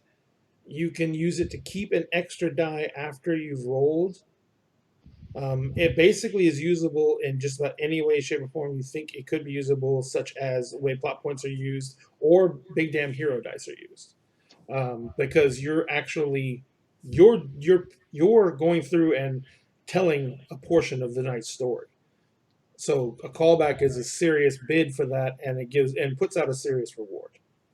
So you can decide how to use the callback during the scene. Okay, so it is completely up to you how you want to use it. We'll be moving forward with that. And the reason I differentiate between plot points and big damn hero dice is because plot points can be spent for activating other abilities as well. Right. But big damn hero dice cannot. So, all right. So, And it doesn't say how to use Big Damn Hero Dice, so what I'm going to say is it will mimic your highest Big Damn Hero Dice you currently have, or the highest, mimic the last Big Damn Hero Dice you spent if you don't have any. Does that sound like a fair rule? Yeah, I've got a D10. Okay, so to mimic a D10. So basically, for this scene, you would have technically 2 big hero dice, but you can still only throw 1 a turn. Right. All right. So as you're coming out of that mental reverie, because the shaking of the ship indicates that the other ship has docked, the hatch cycles, the door opens, and the crew of black-clad, armored Alliance security officers comes marching into the cargo hold. There, 2 of them flank the door. 4 more rush into the room. 2 of those stand to the left and right of you and Hank, both with the guns trained on you. The other 2 shoot by you guys, and they head up the stairs. Doc, you're in the med bay with Baden and Kelly, and one of them comes in and he just flanks through and looks through, and he looks at you and he says, "Stay here." And he kind of like positions himself outside of med bay. The other one goes running up to the flight deck. Jude, you did come down from the flight deck, correct? You're in the hangar. Yes. I mean, from your quarters. From the quarters, yes. I came down as soon as I heard the ship dock. So from the cargo, you can see from the cargo bay, you can see almost up into the cockpit because of the stairs going up to the cockpit from beside med bay. You can see him go into each one of the crew's quarters and look into each one of the quarters. Go into each quarter, come out. He checks the entire ship from top to bottom. When he comes back down, and you see him just into his wrist, says something, and a figure comes walking out of the cargo of the airlock. It is the same man you saw earlier, Captain Bleu. And he comes walking out, and he looks around, and he says, "Captain," he says, "I understand you have good news for us." I motion with the hand that is not holding the device to the display that I have put out with the drive on it. He kind of looks over at one of the other soldiers, and he kind of nods, and the guy steps forward. He picks it up. He pulls out a little hand reader, and he kind of jacks it into one end of it, and the little light on top goes from red to green. And he says, "We're good, sir." And he takes the device and he stuffs it into his. He takes the device. He walks over to the cargo hold door, which is still open, the airlock door, and he hands it into another guy who's inside the airlock. And you see he just runs off into the other ship. And the captain's standing there. Captain Blue is standing there, and he says, "Once again, you came through commendably." He says, "I know you guys don't usually keep financial accounts in institutions, so I figure we do this in physical currency, if that's fine."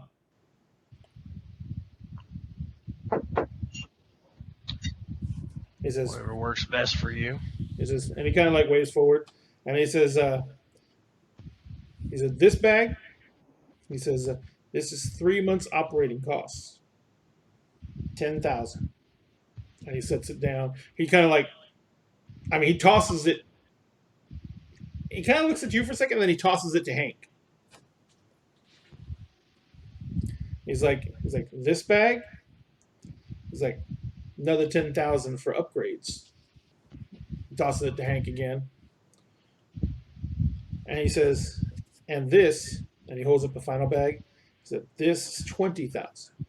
He's like, "Because I know you guys did not get out of this whole situation untouched. And I hope you didn't lose anyone." He's like, "But I'm pretty sure someone at least got hurt." So he tosses that to Hank. He says, "Those are all unmarked credits. They're not Alliance sealed notes." He says, "They're worth their weight in bullion only." He says, "So you will have no problem trading those anywhere you go." He says, "As you can see, I'm a man of my word." He's like, the mission's over. You've done everything you said you would do, like an honorable man. Yes, we have. And you are now free to take this information that you got and do whatever the hell it is you're going to do with it, and we are free to move on. Absolutely. We have one last thing we need to, two last items we need to go over real quick. He says, first off, and he kind of like takes out a data slate and he hands it to one of the guards beside him, and the guard walks over and hands it to you.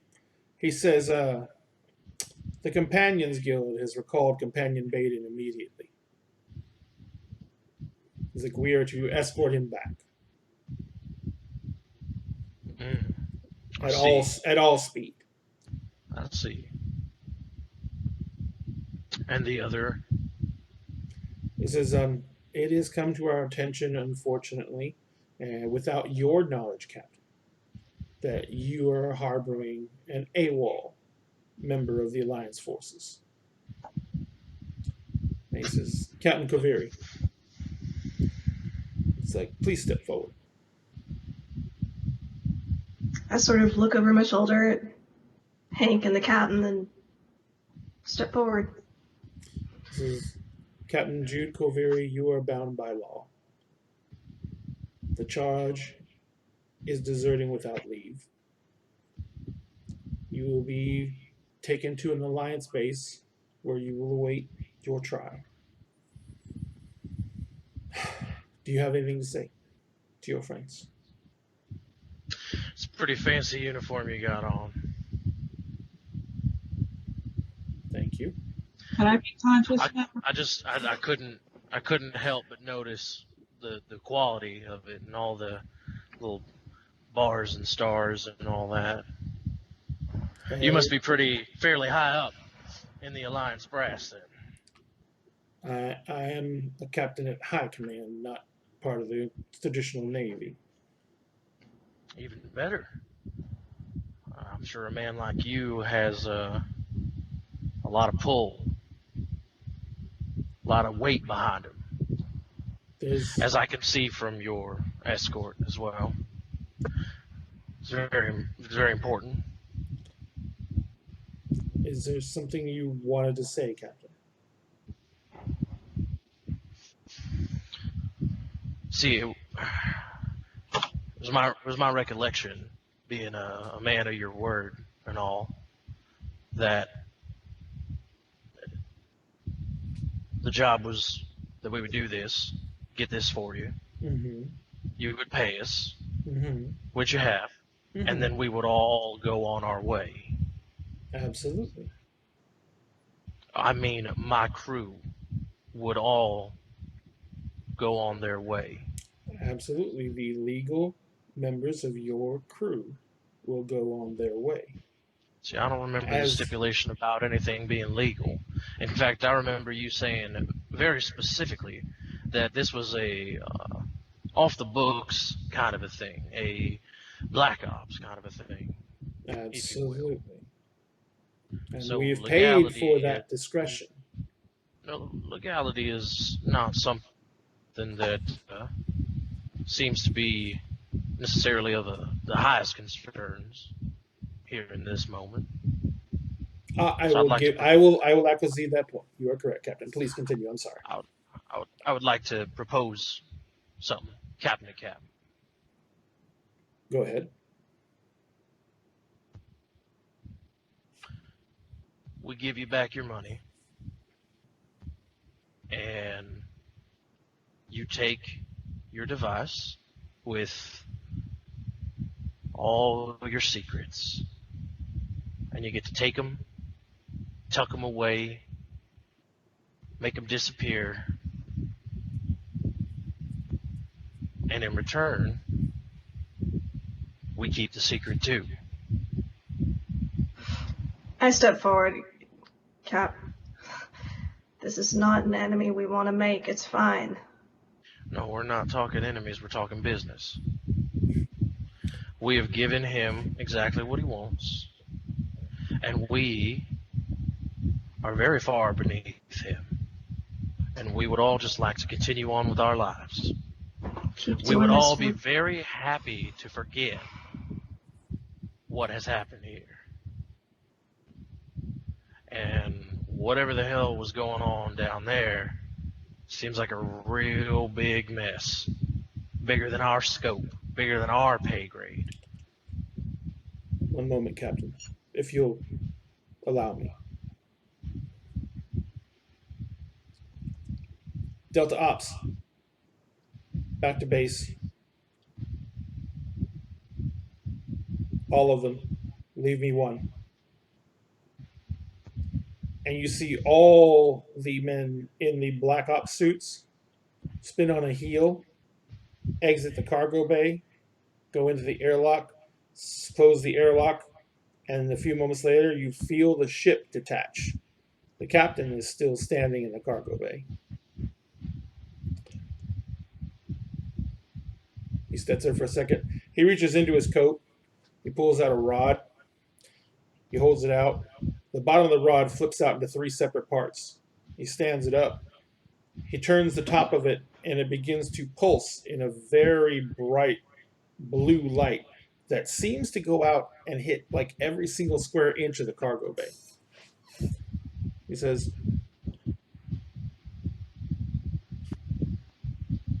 Koviri, you find the weirdest places to pop up.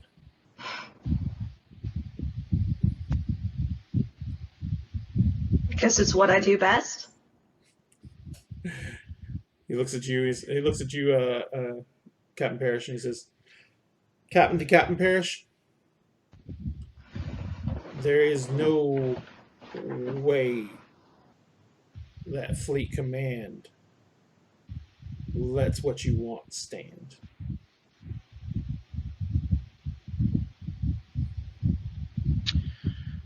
Well, he says, by now, you've got at least one copy of everything that went down on that planet, squirreled somewhere away on the ship. He said, we could just leave here and hit this ship with enough rads and juice to kill everyone on it and wipe out any type of electronic recording device, and the EM pulse from it would wipe out everything else. He says, when you said that I have pull, that's why I'm here. Instead of you just being dead. We don't actually need the data recorder. We just needed it safely in our hands. We could have blown it up from orbit. I wanted to test something.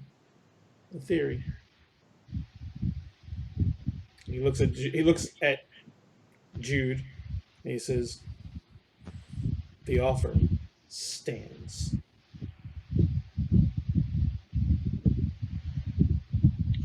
They go. So it sounds like we're at a bit of an impasse here, and We don't have to be, Cap. we are outmatched, we are outgunned, but as I said, it's quite a mess down there. One that would be real hard to clean up, especially if it were to spill out. You can wipe us, sure. You can blow us out of the air, you can burn us. We're all already dead. How fast, Hank, do you think that those engines could fire up? Our engines? Their engines.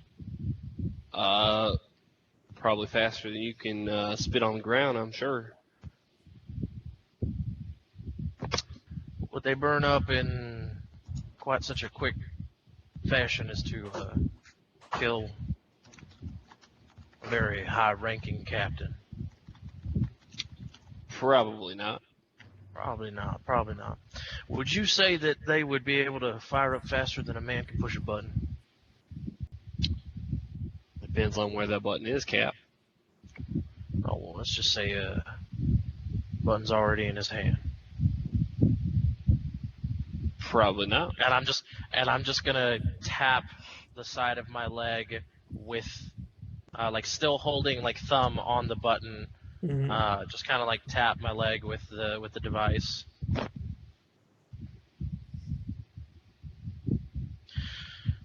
So you tell me, Captain to Captain, if someone was gonna come and take away people from your family,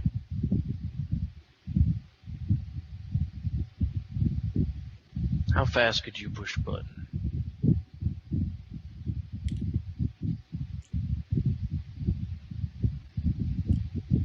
He says,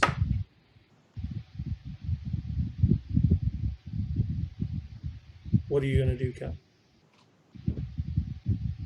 I'm not talking about what's in your hand.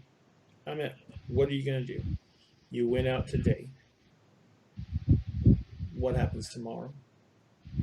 What happens next week? What happens when you have to take a job too close to home?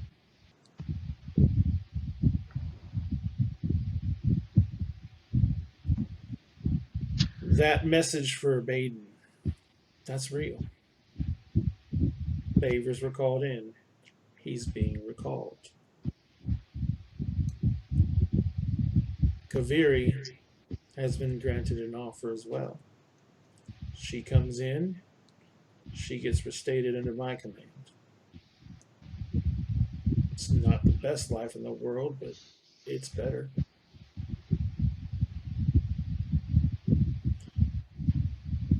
You get a shit ton of money.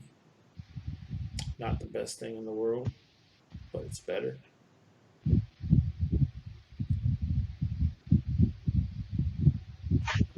It's like, oh, you have a button. You have a way to broadcast. We can jam. We might not get it all. He says, but I'm sure you have a contingency for that, because otherwise you wouldn't have openly threatened it. You would have just done it as a last ditch spite. He says, so we're guaranteed that things we don't want to happen will happen. Do we want to do this? You know I don't. And he looks Jude right in the eyes. He says, you know I don't. He says, there's one solution.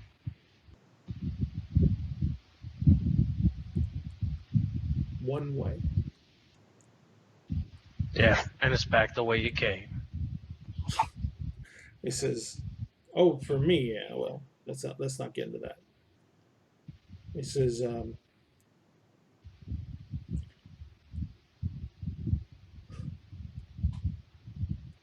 he looks around. He says, she's not much, is she?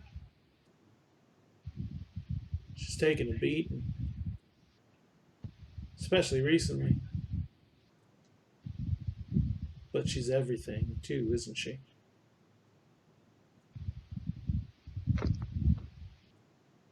How much you willing to give up for your crew, Captain?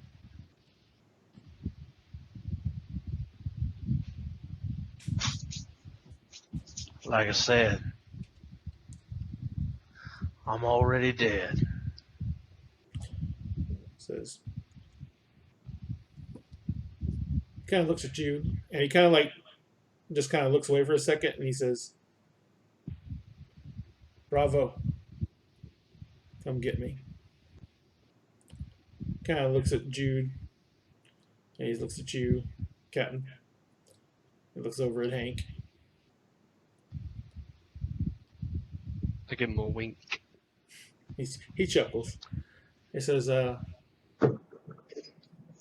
let's call this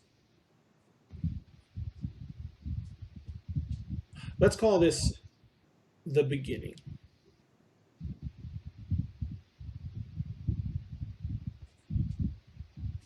What you did down there,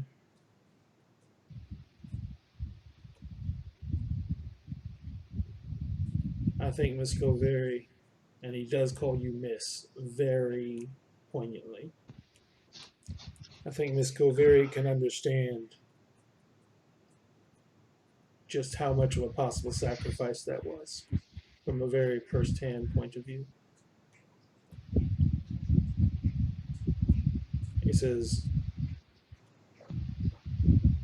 we're going to put all this on hold. You continue to hold on to what you have. He says,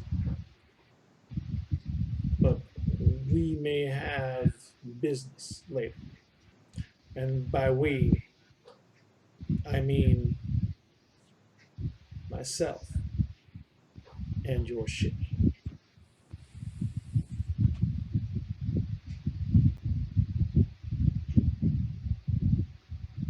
Does that sound agreeable, Captain?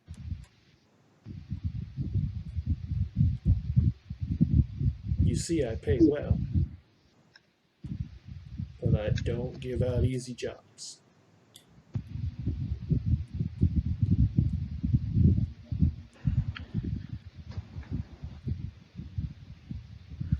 There's always a cost.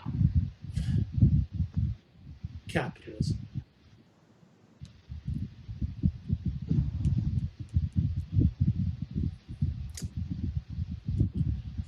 And right then you feel the ship dock.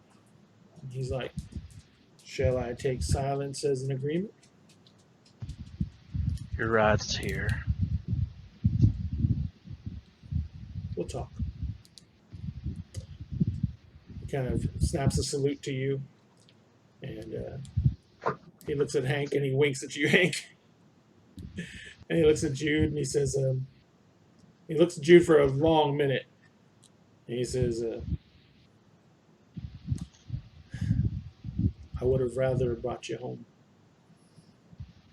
She is home. I know, Captain, I know.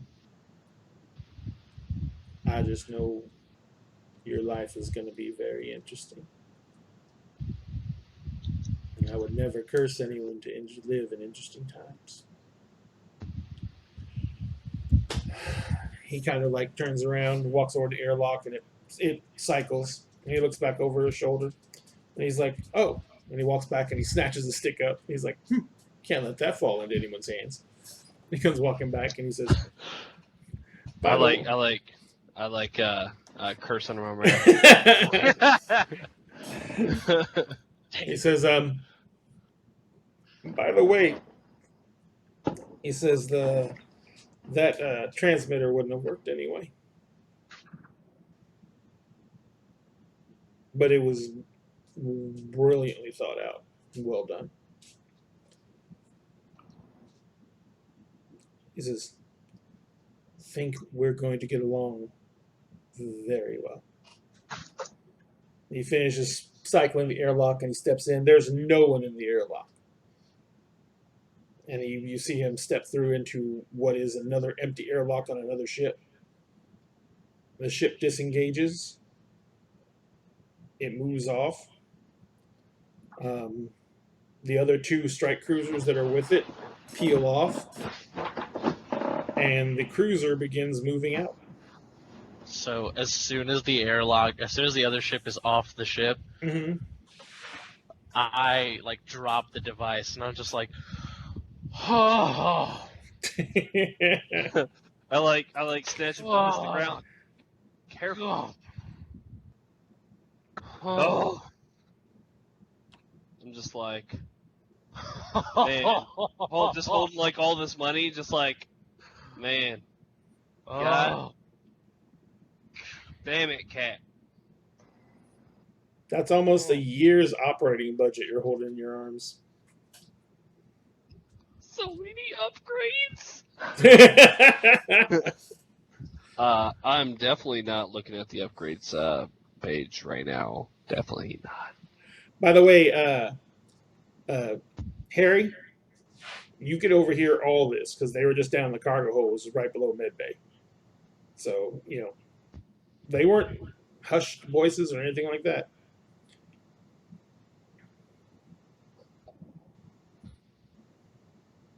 And Kelly, you're up too, so. Am I supposed to pretend like I didn't just hear all that shit? Jude. I'm up and moving around like I probably. You need to rest. You need to rest. You need to No, rest. I'm good. I'm good. I got that thing in my thing. Cap. And Cap. What the fuck was all that shit? What just happened? Did that really just happen, or was that a nightmare? Oh, that was a nightmare. Well, 100% I think that was a nightmare. Was that a real nightmare? I wouldn't say it was necessarily Is Hank still hugging the nightmare. monkey? Yeah, I would say it's necessarily a nightmare. Okay, Pam. I will say that we got So steady employment. so we got ourselves a delayed death sentence. I yeah. And in this verse, that's all you can ask for. Do you I'm need gonna like a different face, Jude? I'm gonna They don't turn know to who Jude. you are. I bet the docs do that. I see she's got her go bag. Because I assume you had it with you. Yep. I'm gonna look to her and I'm gonna say, you can go ahead and unpack that.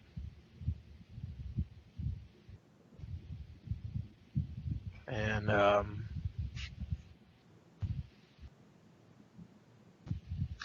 expect you and I are gonna have a conversation. But for now, let's make the most of this time I bought us. As I shove the money into his arms. I need you at the helm. Are you up to it? You sure you don't want me? I'm good. One of these days, Cap, you won't be able to save everyone. As we think blissfully of the freighter with humans in it still floating in space. Cargo. I ain't trying to save everyone, Jude.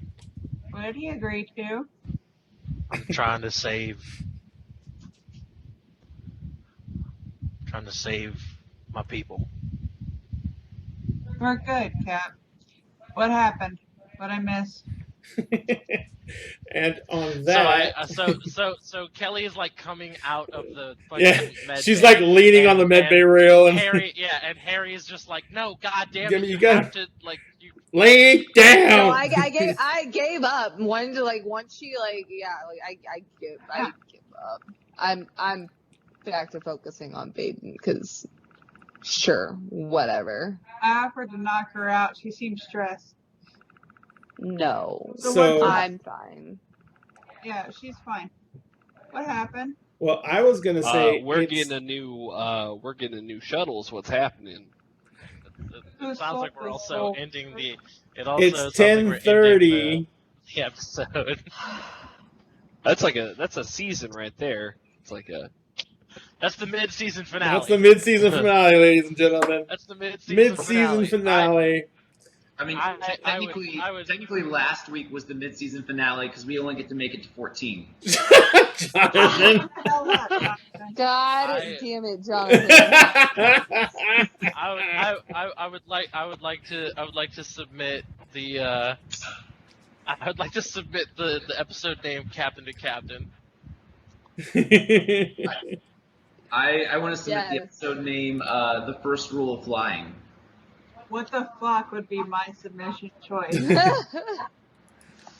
Just in case nobody remembers, that's why.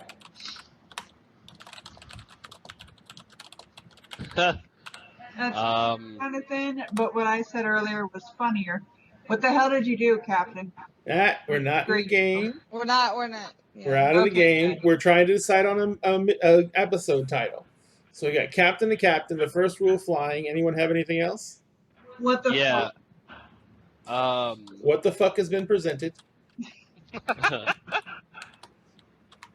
How about Family Ties? right there. What he said right there. That sounds good. What? Which I don't even know one? who you're pointing at. Everybody's in a different order. And I know, and everyone's screen. Okay, I was pointing at Hawkins because we are a family of sorts, and yeah, what the fuck, guys? What did you agree to? Oh my god. Honestly, though, I think out of all those choices, Captain and Captain's my favorite. Oh, Captain, my captain, for the win, sir. Anybody who has not read that piece, you should. It's Captain to Captain, though. Does anyone have any? Captain to Captain. Yeah. Anyone have any objections to that?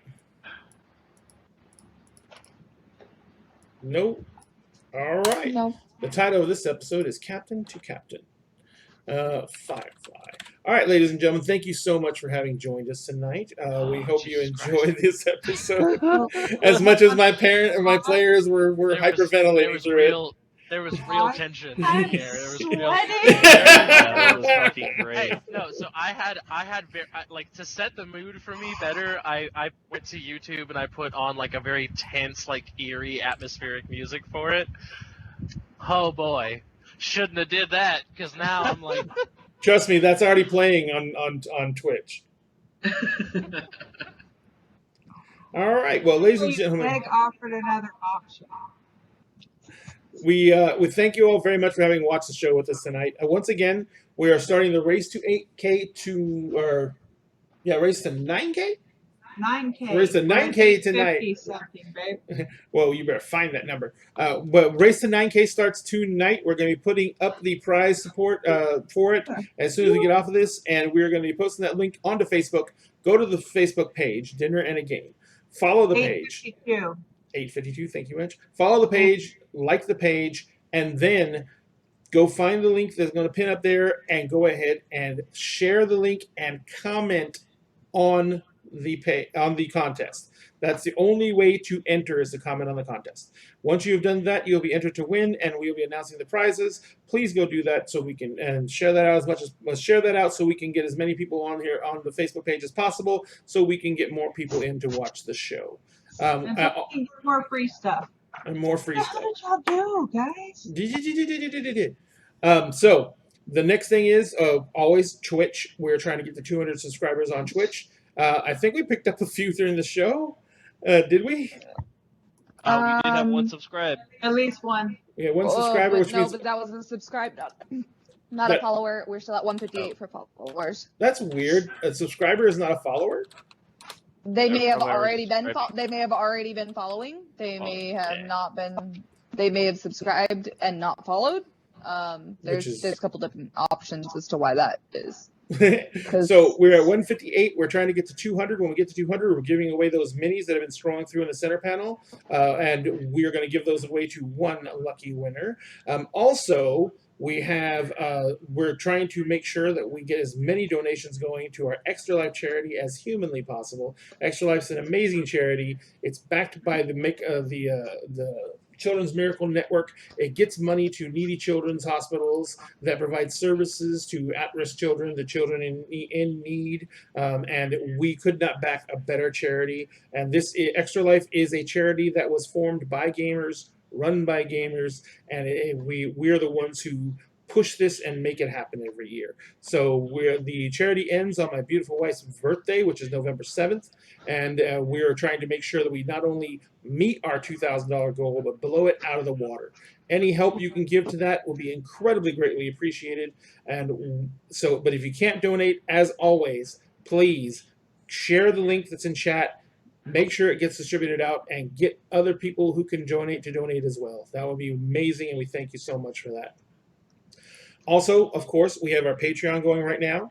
Our Patreon is set up with digital rewards only right now, but we're trying to get the order in from our manufacturer so we can get our dice reward out.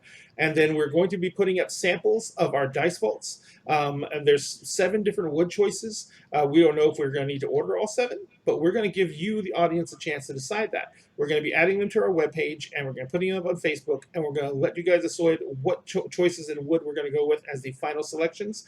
And those are going to be going up as our high tier reward for Patreon. So what you guys go ahead and actually, we'll be putting those on Patreon as soon as we get them out, and you guys will be deciding which ones stay and which ones go. So thank you very much for any support you can give us on Patreon. Every dime you put in is going to go to making the show a better place to be. Right now, we're having system issues, as you can tell. We are trying to make this situation better, but apparently you need an insanely powerful box to be able to stream all this. And so we are going to try and make that happen, but we cannot guarantee it because, hey, it's expensive. So one of the things we're looking to do, of course, is getting all our people the proper equipment they need. Some people still need ring lights. Some people need better cameras. We're all working on that right now. Now, the next thing we are trying to do, of course, is we are doing our best to try and support our local communities, gaming communities. And we're doing that by trying to support local stores. No matter what prize we do, aside from if we give away our own merch, of course, if we can get the prize support from a local store in your area, we will do that. We have already got one of our winners who is in Pennsylvania who just won our last prize, and he has already given us the name of the local store. We've already reached out and contacted them, and we are going to be ordering the prizes from the local store, and he's going to be going in to pick them up. Now, of course, we do have the rules around that. We require that they are doing safe business practices, which includes masks for visits, social distancing, and they must provide some kind of curbside pickup in case our winners don't want to actually go into the store. So if they're doing to do all that, we were no problem backing them. So all that being said, Lauren, if I remember correctly, you do something on the interwebs, don't you? I do. I am DM for another Texas-based stream, all of us based here out of DFW, called The Keep. And we are going through a homebrew setting of 5e D&D that I've put together and I'm running for us. And we are having a blast. It's all the shenanigans. We release on Twitch on Wednesdays at 6 p.m. Central Time at twitch.tv/thekeeprpg, and our VODs are on Fridays on YouTube. Gotcha. Oh, and I've almost forgot. I was saying all that, and I totally forgot. The store we actually are backing tonight is the Brigandy Games. It's in Commerce, Texas. It is a huge store. They have no problem with social distancing. They're actually still running events because they can literally put like 10 feet between players. They were like a Walmart or a Walgreens or something like that, and they have the whole space. So they're massive. So, and Brigandy Games is doing social distancing. They're requiring master visits, and they're doing curbside pickup. So if you guys are out in the area, Commerce, Texas, it's east of Dallas. Give them a look-see. It's a big, big store, ladies and gentlemen. Lots of places to play and lots of places to hang out and chill. It's a great shop. So give them a try if you're ever out in that area. Other than that, I think that's all we have for the evening, ladies and gentlemen. So, I don't know. Oh, rating. Yes, we're going to try and rate somebody. Why not? Because I shut everything down. That's why, because I'm not very smart. All right, so we're going to try and give these folks a good raid out here.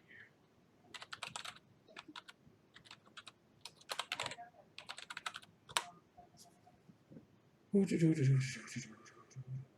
waiting for everything to load up.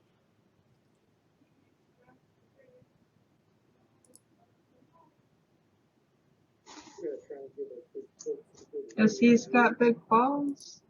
Oh, he's got big balls. Sorry, let's see what we got. I'm listening to it and imagining like a title crawl or a credits crawl just for the episode. It totally should be. Oh my god. So I heard you sold your already dead ass. Did you sell Boykin's dead arse? I didn't sell anyone. I didn't sell anyone. I saved 2 crew members tonight. Okay, so yes and no. I mean, we will probably be requested to do more work for them. But hey, look at all this money we have. I mean, he saved our lives, but kind of sold our souls. Yeah. Yeah, that's kind of how I took that. Thank It's you, great though. Jude. For Jude, how you? the same Jude, way how, I did. Jude, how do you feel about taking over since you're a captain? Oh. No. Whoa, hey now. Hey. No. All right, we've got Triumph and Blunder, which is a D&D stream. I look for Firefly, no one's playing it. I look for Sci-Fi, no one's playing it. The only thing I could find was D&D. So Triumph and Blunder looks like a nice little D&D stream. They have got a really kind of nice layout, and they are playing Dungeons and Dragons right now. So you guys ready to go raid a D&D channel? Yes. So remember, everyone, if you're still here, please follow them if you can. Please do so, because that's what we do with the community. We try and help each other out. Let them know that Dinner and a Game sent you, and we will see you guys next time. Thank you so much for joining us, and remember, no matter what, here at Dungeons and Dragons, here at Dinner and a Game, we will always save you a seat at the table. We love you, and good night. Bye. Have a beautiful time. 10 seconds. 10 seconds, ladies and gentlemen. Oh man, this is awkward. This is awkward. I don't know how to handle this. Keep Oh waving. no! Keep waving! Keep waving! How long are we gonna do this shit? Okay, I think we're good. I think we're good. Hang on. Right. I'm waiting for the chat window to come up before we do anything. No, we already did.